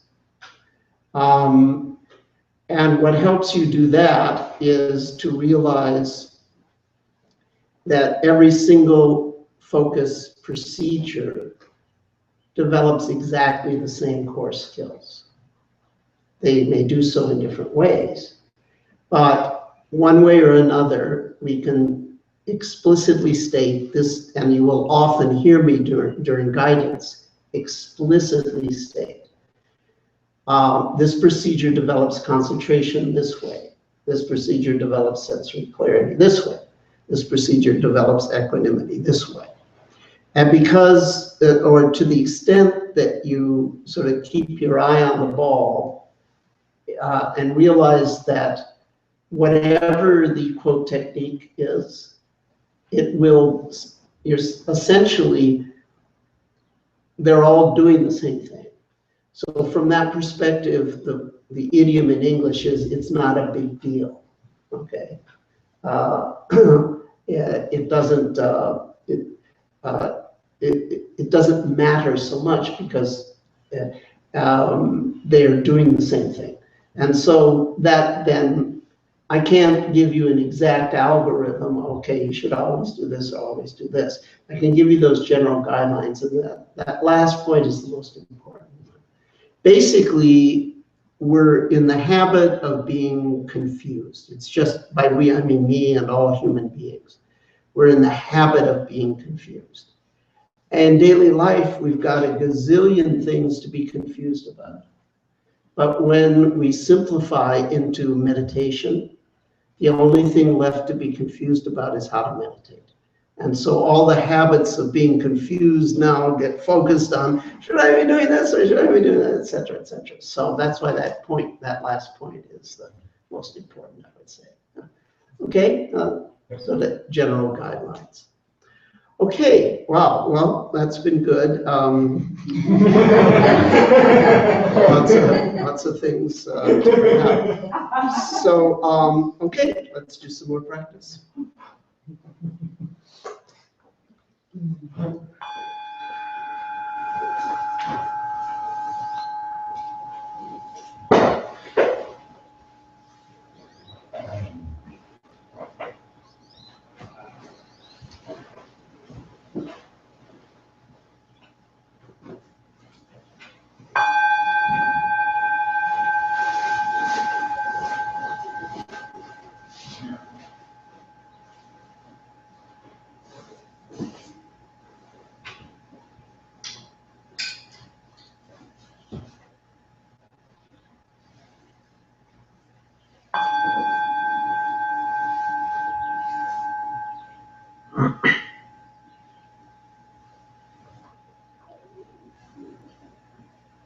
Once again, take a moment to stretch up and settle in.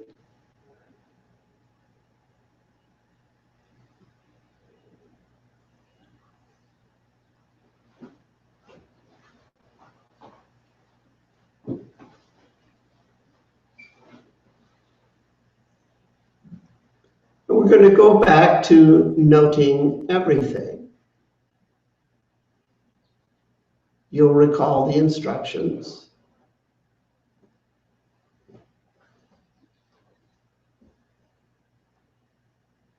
If all you're aware of is something visual, see, likewise hear, feel.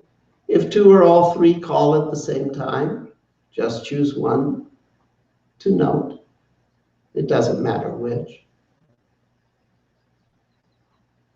Now, when we first did it, it was completely passive. It's just whatever pulled you. And that's a way to work, but you have the option, but not the requirement, to be more active. You could intentionally focus for a moment. Really try to experience the thing, to know the thing in great detail, to taste karnika samadhi, a moment of high concentration. That's an option, not a requirement. You could re-note. If you note something once, a specific sensory event once, you could say, well, I'll bring my attention back to it at least 2 more times unless it completely disappears. You could like triple note everything, or double note, or quad note. That's an option, not a requirement. But sometimes that can cut down on the sense of flooding or overwhelm.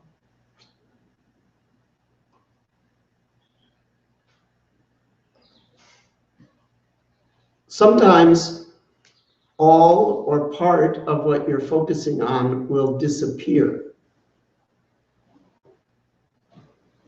You could explicitly note that moment of vanishing with the word gone, if you wanted to, the spoken mental label. Once again, it's an option, not a requirement. But just for the fun of it, for these next few minutes, I would like you to explore renoting and explicitly noting when all or part disappears, if that happens. That may not happen frequently. But if all or part of the sensory event you're noting abruptly subsides, you can acknowledge that fact with the word gone. Gone doesn't mean it's all gone or it won't come back. It just means all or part abruptly subsided and you noticed it. So now you could double note each event, or triple note, or quad 4 times. That'll sort of slow things down. Let's explore that for just a couple minutes.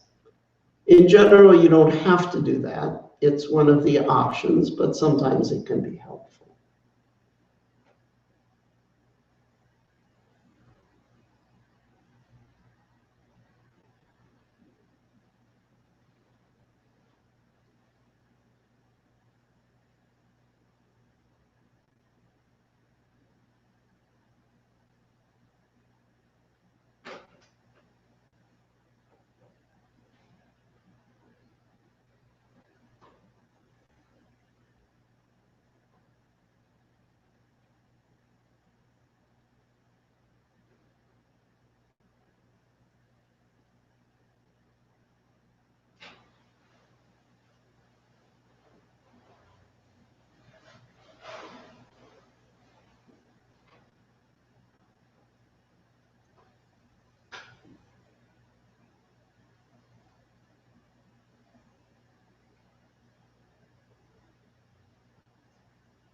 Okay, good. Now, in a moment, when the bell rings, we're going to seamlessly, smoothly transition to another half hour of practice in motion. And you have three choices. You can do the see, hear, feel, note everything as you're walking around. That can be fun. Or you can go back to auto walk, gain some momentum with that. Alternatively, you can use the pleasantness of the walk, the pleasant see out, hear out, feel out of walking, to continuously support a feel-good practice. It like triggers. You enjoy being in nature, the external senses, sight, sound, touch, see out, hear out, feel out. Trigger pleasant, feel in. You focus on that, perhaps radiate it out intentionally, giving it back to the world, blessing each thing with the pores of your being. So you can do any of the three techniques we did. Note everything, auto walk, or trigger feel good by enjoying the delicious walk in nature. Whichever strategy appeals to you. And once again, there'll be a bell in a half an hour. Call us back. And you go right back to practice in stillness, sit, and continue with whatever approach you wish.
Once again, take a moment to stretch up and settle in.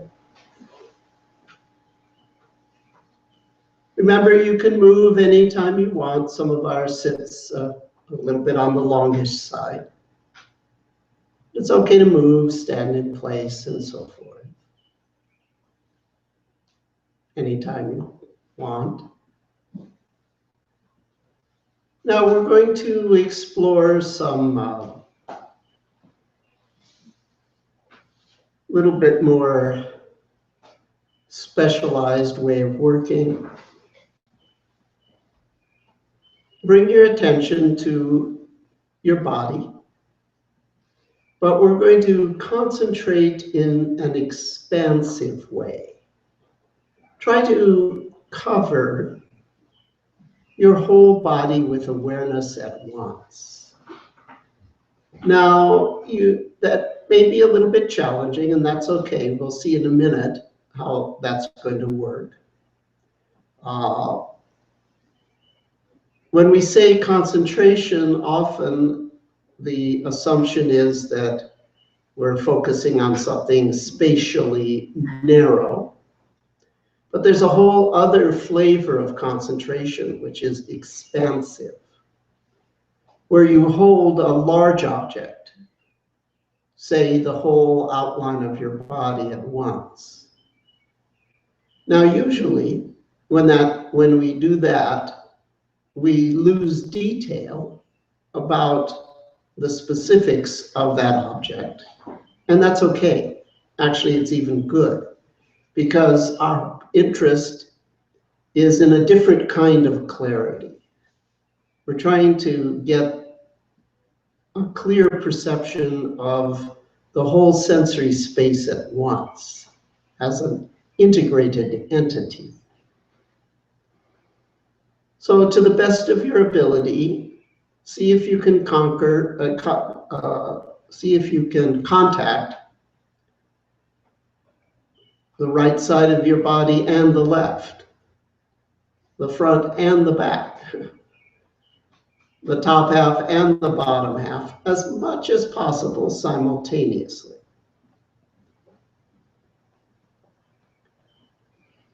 And to the extent that that's possible, good. And we're going to see in a moment, to the extent that that's not possible, that's going to be another window. But I'll explain that in a moment. So if it's rather difficult to cover the whole body, that's actually not necessarily a problem. We'll get to that in a moment. But for now, just do your best.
Now, as you do this, exactly one of two things will happen.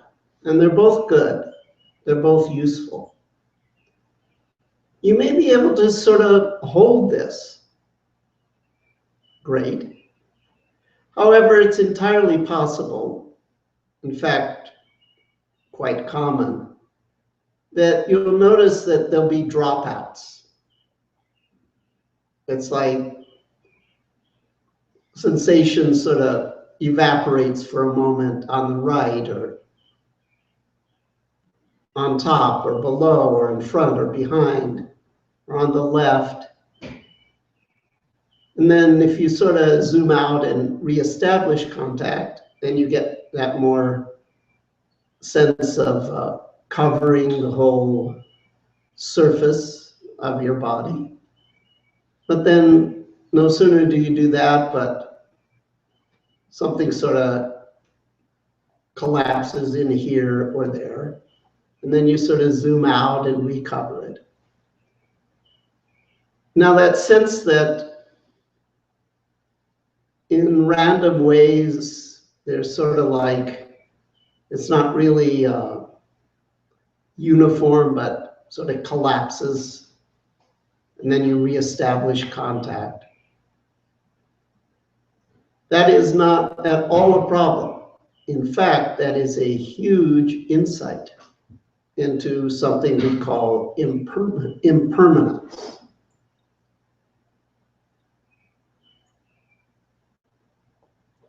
So be aware if something falls away on the right or the left or in front or behind or above or below. Each time there's an abrupt sort of collapse of contact with sensation in a direction or directions, make the mental label gone, because you'll recall that our definition of gone is all or part disappears. So here, we're trying to hold the whole body at once. To the extent that you can do that, good. We'll consider that to be a pleasant, expansive concentration. And the extent to which it just keeps falling down, like the balls keep getting dropped, we'll consider that to be equally good, because that allows you to contact on a fairly consistent basis moments of vanishing, which is actually a contraction.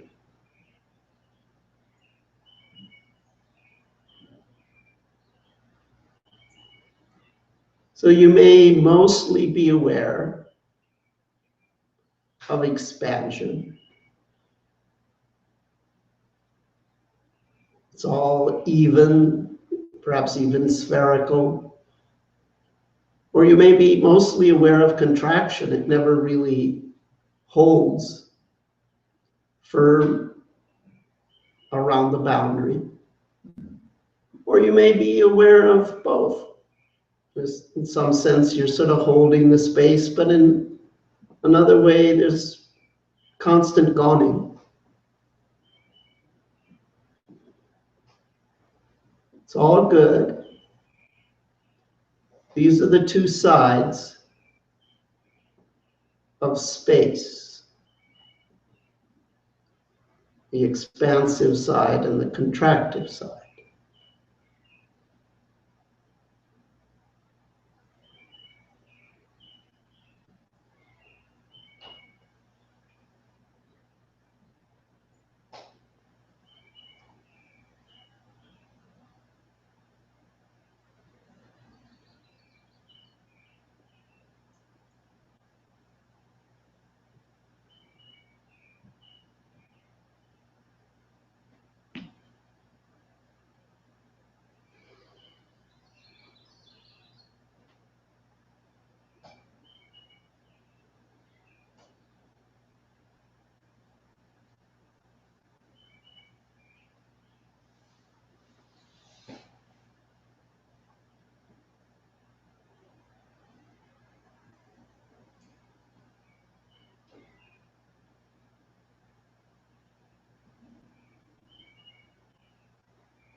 Okay, good. Now, just for the fun of it, we're going to do something even more ambitious. We'll take it one step at a time. Instead of covering the experience of your body, we're going to zoom beyond the body. So start on the right side. Be aware of where you feel the boundary of your body. And stretch your attention out on the right and see how far you have to go before you come to an end of sensation and the beginning of a kind of openness or pure space. It could be a millimeter. It could be a mile. Could be a megaparsec. Galactic, intergalactic. Let's see how far, and if sensation follows you out, that's fine. That's expansion. Just keep going out, zooming out, until you find the end of sensation and the beginning of a sense of openness or freedom from all sensation. Or one might say an experience of pure space, just to put a word to it. And once you find that distance, sort of touch it all around on the right.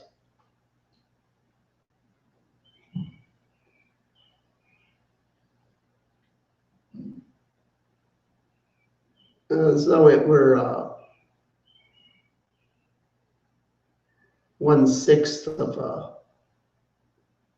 sphere surface. And you're beyond that sphere into the openness around.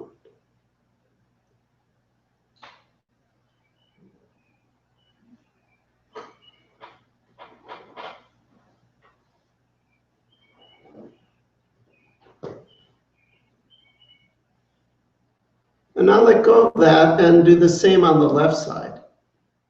Find the boundary of sensation and then zoom beyond. If you go to the boundary, we'll call that one kind of zooming. That's covering the sensory space. If you go beyond the boundary, now you're moving out into the experience of pure space or openness that surrounds. See how far out you have to go. It might be the same distance or it might be different. On the left, you find the end of sensation and the beginning of an experience of pure space.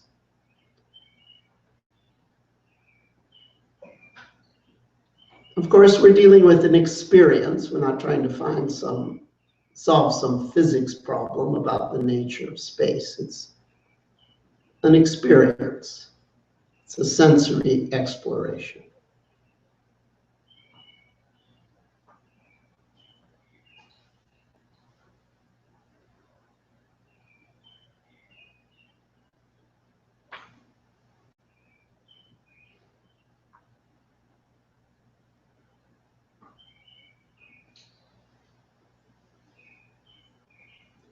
Now see if you can hold the right and the left, the openness around the body on right and left at the same time.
Okay, good.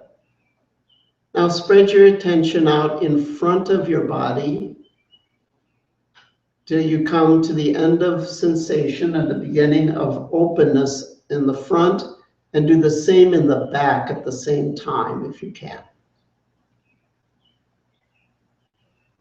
So you're zooming beyond in the front back, along the front back coordinate, the Y coordinate if we were doing math.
Okay, now let go of that. And we're going to go do the Z axis. That's the up-down axis.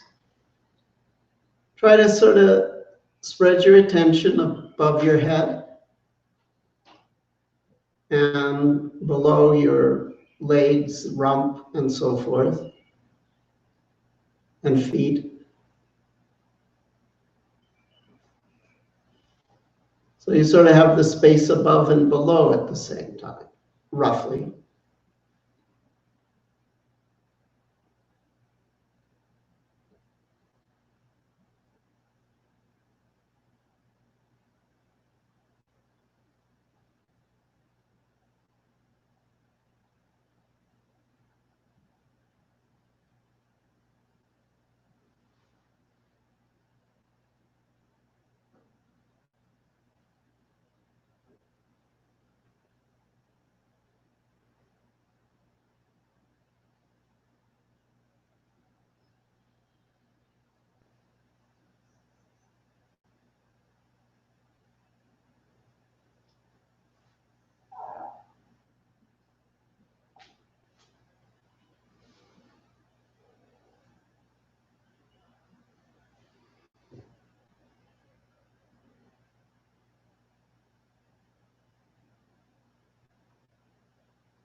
Now, just for the fun of it,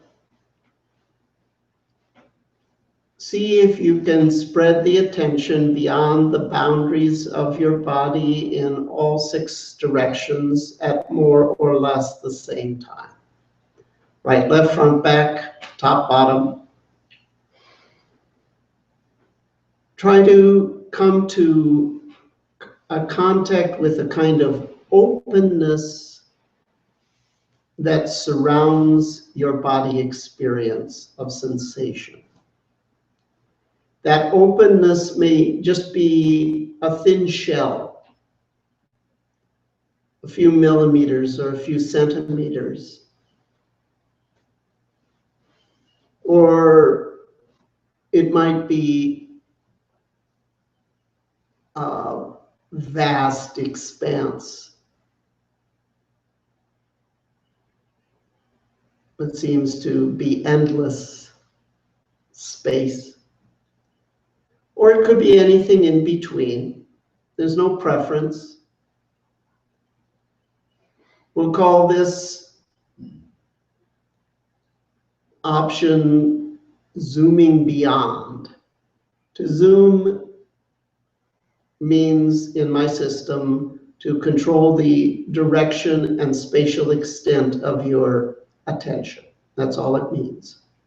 Nothing more, nothing less. So right now we're controlling the direction, which is all directions, and the spatial extent is beyond sensation to the best of your ability.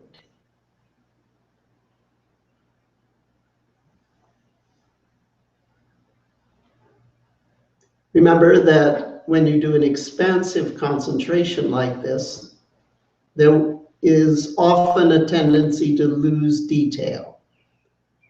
And that's fine. It's actually even good. From the viewpoint of integration. But clarity is there. It's just a different kind of clarity. It's a detection clarity, the ability to detect the taste of spaciousness.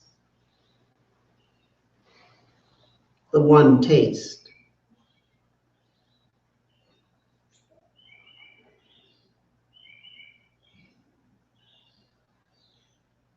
Now you may find that you keep getting pulled back into sensation or thoughts. That's okay. Zoom beyond again. It's like lifting weights. You make reps, you get stronger. It's practice. Historically, this relates to what are called the formless jhanas or absorptions from early Buddhism. It also relates to a huge theme in Nyingma and Kagyu schools in Tibet that they call spaciousness. Very major meditation theme in that culture. So this is one way to work with that.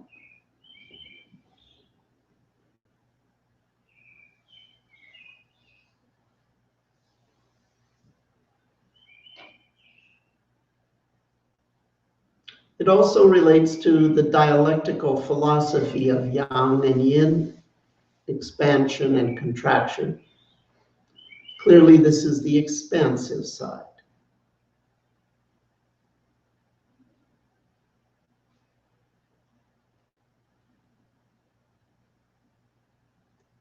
And if you wish to label it, you could actually label it expand, or you could label it out in the sense of finding the openness that's out and around you, or just abide without a label, without labels.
Now, as you do this,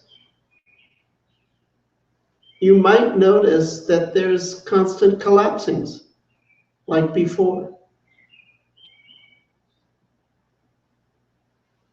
Or in the interior, things are constantly evaporating. Or that the spreading out makes it impossible to keep a fixated center. You keep getting knocked off center. All of the above are instances of contraction. Collapsing in.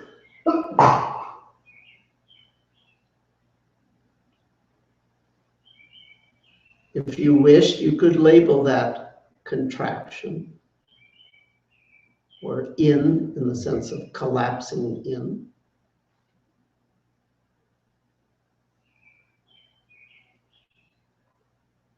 You may primarily be aware of expansion, or primarily be aware of contraction, or primarily aware of both, or some proportion. Or there may not be much of this available right now. The things I'm having you explore may not really be very evident, and that's okay too. If they're not very evident, then that's fine. Just continue to sort of grope and explore. But you can pretty much create expansion by either zooming out to the boundary of the body or attempting to zoom beyond the boundary of the felt body. And that will often decenter or cause a sense of collapsing all around the perimeter or within the interior and so forth. So that may induce vanishings, abrupt subsidings.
Now, just for the fun of it, let's explore a similar process with regards to auditory.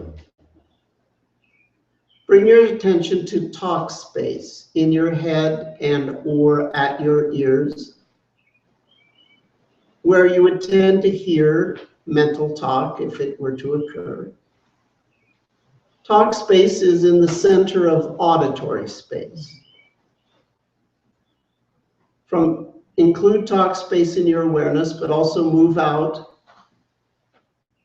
on the right into sound space. The presence or absence of sound on the right, on the left, in front, behind, above you, below you. There's a pattern of sound and silence. And then in the center in your head, there's a pattern of mental talk or mental quiet. Taken together, this three-dimensional volume is auditory space.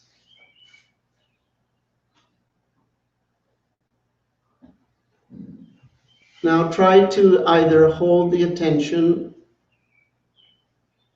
over auditory space or even go beyond auditory space. Be aware that that's expansive. But what's happening around the boundary? Well, there might be a collapsing, sounds might disappear, mental talk might come to an end, which are gons, which are contractions. Each time a sound comes to an end is a vanishing. Each burst of mental talk, the period that marks its end, in the UK it's called a full stop, that's a gon, a vanishing. So be aware of the expansive aspect of auditory space, try to hold it, zoom out or zoom beyond. But also be aware that there's contraction you may be able to detect at the end of each one of my sentences. There's a gon. The end of the bird chirp, there's a gon. There's something expansive here, but there's also something contractive here. There's life and death, yang and yin.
Okay, good. Now, let go of that, and just for the fun of it, with your eyes closed, bring your attention to the center of image space in front of, behind your eyes, where you would detect the presence or absence of certain kinds of mental images, such as memory, plan, fantasy, and so forth.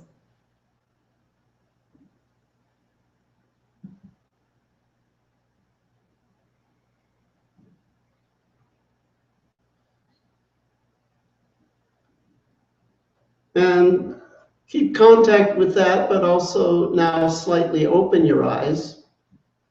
So now you're aware not only of the center of image space, but the beginning of the arising of sight space. On the right, the left, above, below. In front of you, which is the far field, and near your body, which is the near field. So just like there's emotional body space, and then there's the whole body. There's talk space, and then there's auditory space.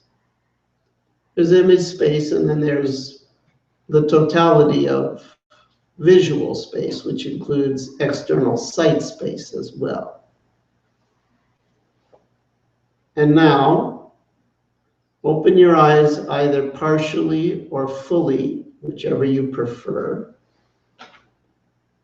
and keep your attention in visual space.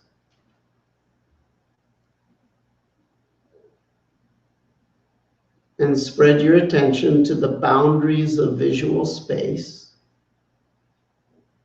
On the right, you come to an end of color and form, which is the peripheral vision, the same on the left.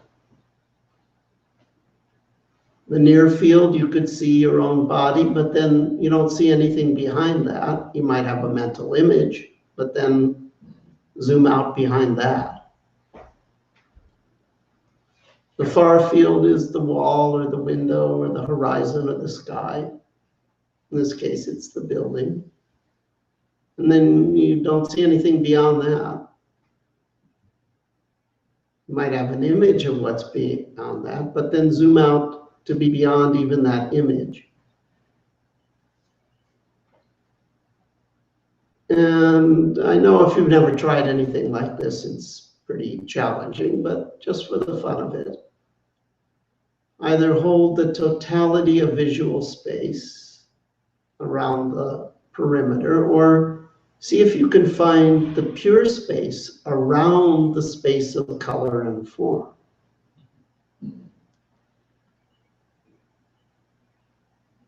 It's analogous to somatic and visual space.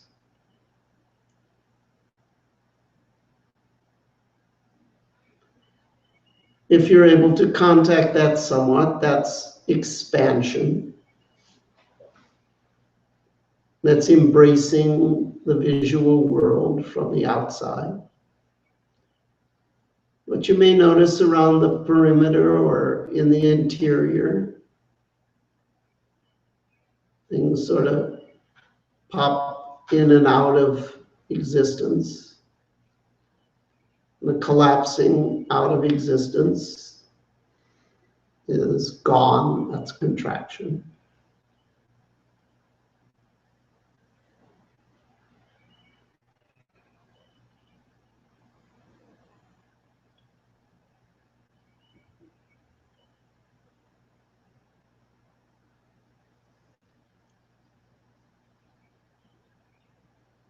But you're sort of, you may find it useful to defocus your eyes. As I say, they could be partially open or fully open. You may mostly be aware of expansion, or mostly contraction, or mostly both, or there may be very little of what I'm describing available. It's okay too.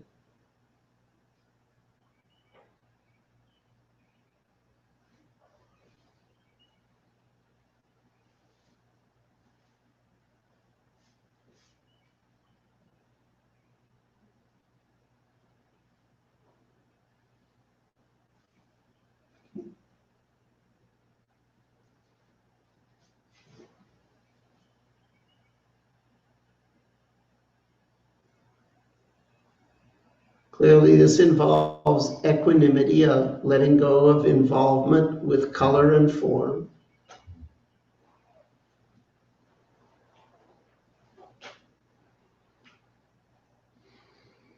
And getting interested in openness and collapse.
Okay, good. Now look back. We've explored zooming out or even zooming beyond body, visual, auditory, and somatic to find openness around a sensory space, which is an aspect of expansion. You may have noticed that that tends to entail its opposite, collapsings,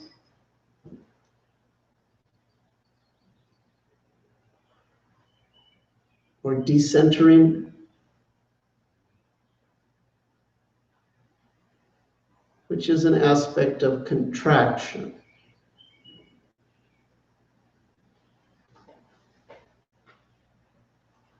Now, there may be some part of experience, perhaps a large part, perhaps a small part,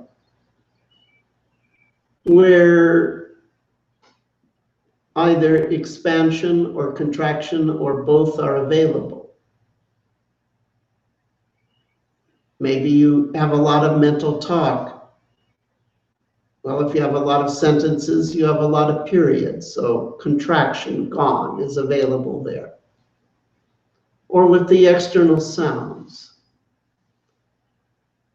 or body, and so forth.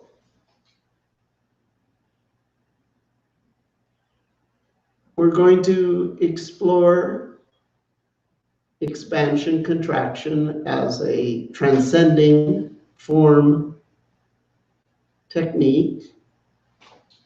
However, it may only be expansion, or only contraction, or always both. It may be widespread throughout all your experience. It may be limited to one domain, or it may be limited to one tiny piece of experience. Any of the above scenarios is fine. Maybe at this time, the only manifestation is you notice the end of the in-breath and the end of the out-breath, or the end of each burst of sentences. Well, fine, that's contraction, that's gone. That's enough. It doesn't have to be dramatic, it doesn't have to be widespread. To do this technique perfectly, all you need to do is contact either expansion or contraction or both in some part of experience, broad or narrow. And that contact can be made by intentionally zooming out or zooming beyond, or it could be made in some other way by continuously looking for gongs, for example, somewhere where they're available. Or you may find that just totally letting go, that these forces sort of take over. You're not intentionally finding them, they're finding you. Remembering way back that flooding can be interpreted as expansion, and the inability to find a center, decentering, can be interpreted as contraction.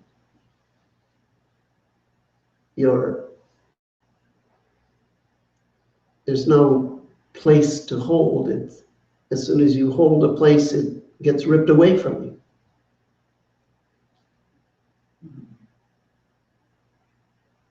So, in some way or another, that's natural for you at this time. Let's spend a few more minutes exploring what ultimately becomes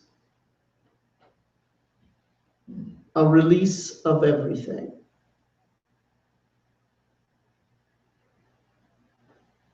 The default state of the infant.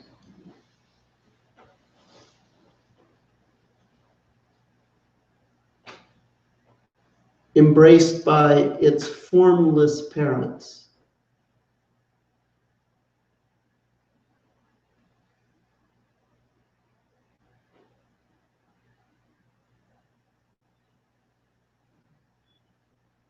Secure and satisfied.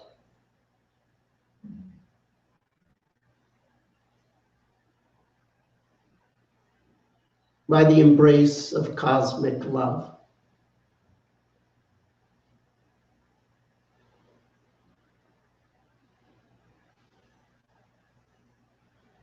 Which is a little different from the surface of human love, but turns out to be exactly what is found in the deepest experience of human love, the jewel in the lotus.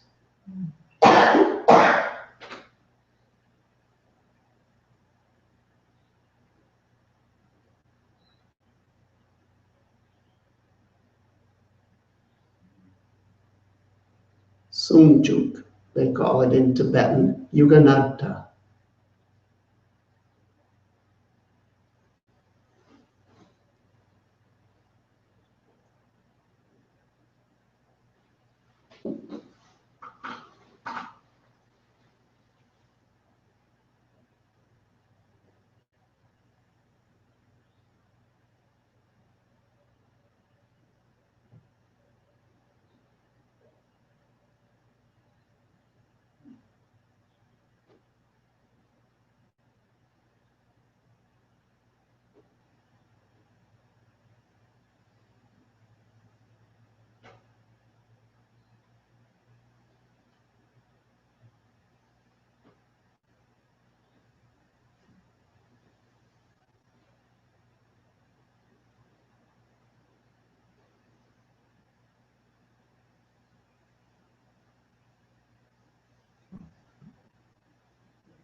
Okay, good.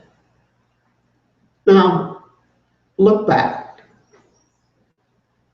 We've explored how to appreciate self and world sensorially with note everything. We've explored how to release everything with expansion, contraction. We explored how to feel bounce in our movement, express expansion and contraction, express transcendence through our motor circuits. And we've explored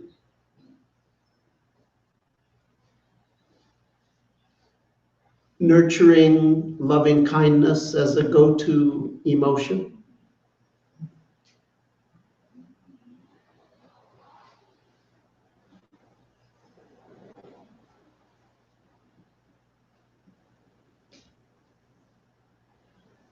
For these last few minutes, decide how you'd like to work. Maybe you'd like to note everything, or release everything, or feel good. We'll be practicing in stillness, so we won't do the auto. Some of you, however, do know how to do the auto-think technique. Most of you have not learned that yet, but those of you that do might want to explore that.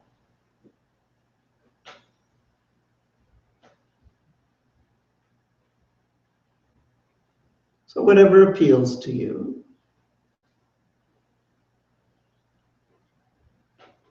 Riding on the momentum of all the good work we've done.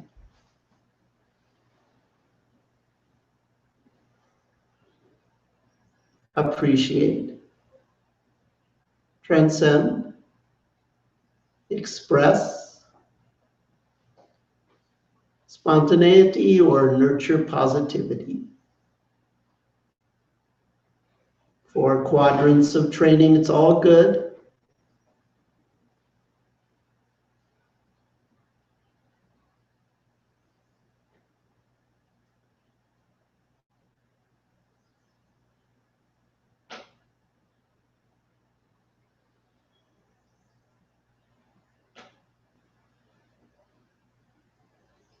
Each quadrant develops the same 3 skills.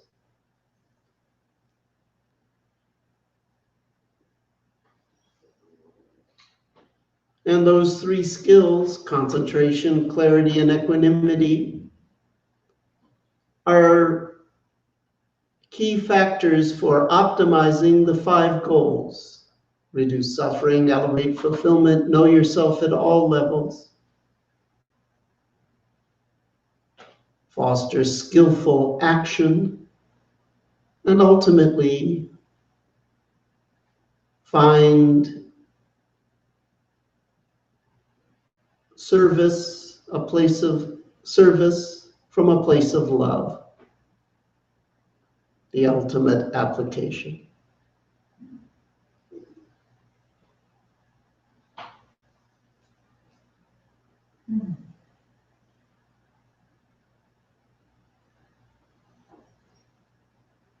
Five goals for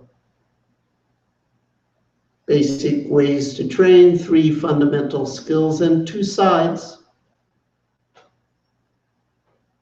The perfection that we create and the discovery of a perfection that's always there.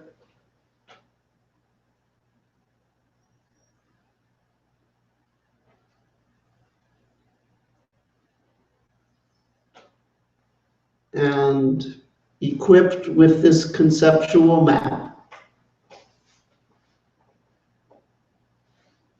you can understand that across culture and time, It's always been one work.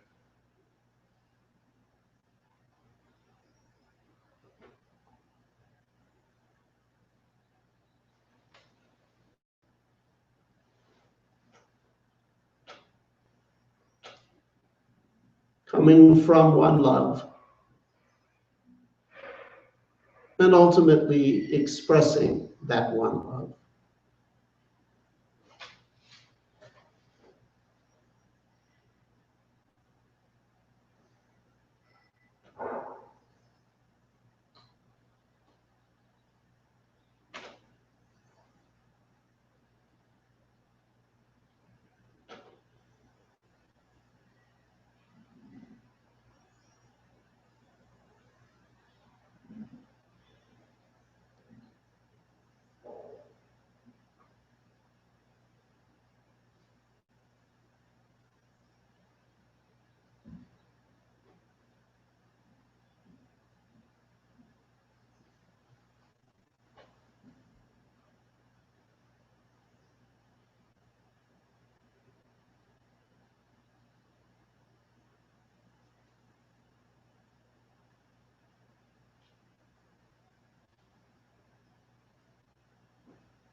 In a moment, the bell will ring and we'll be making the transition from formal practice to life. Decide how you'll be practicing in life, how you'll maintain the momentum of the work that we've done. Maybe you'll have micro hits during the rest of the day or keep something going in the background. Maybe you'll have another period of formal practice today, tomorrow. Plan out how you'll maintain the momentum of this good work.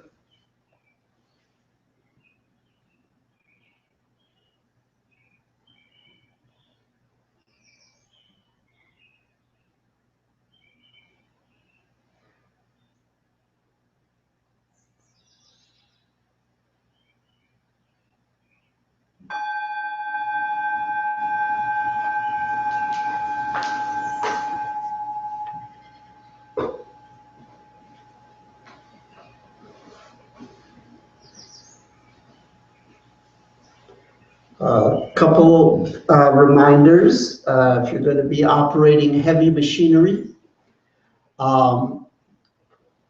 see drive, hear drive, feel drive is the only allowed form of meditation. So it's a special version of see, hear, feel. You're driving.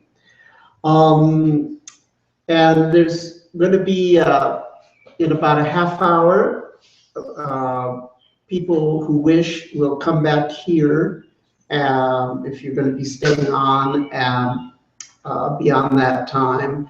And there's going to be like some chanting, and then everyone will leave the venue in silence, or you'll leave before that. Did I get it right, Danny? Any announcements from the center, from from you folks before we wind up? Suri will be coming back, and he'll be at the Sunday sit tomorrow, so if you'd like to see him, please join us. And Shinzen will be back with us next month, I think, on the 23rd, but I might have that wrong. Excellent. Yeah, well, it's, as always, it's been great. Keep up the great work and to be continued.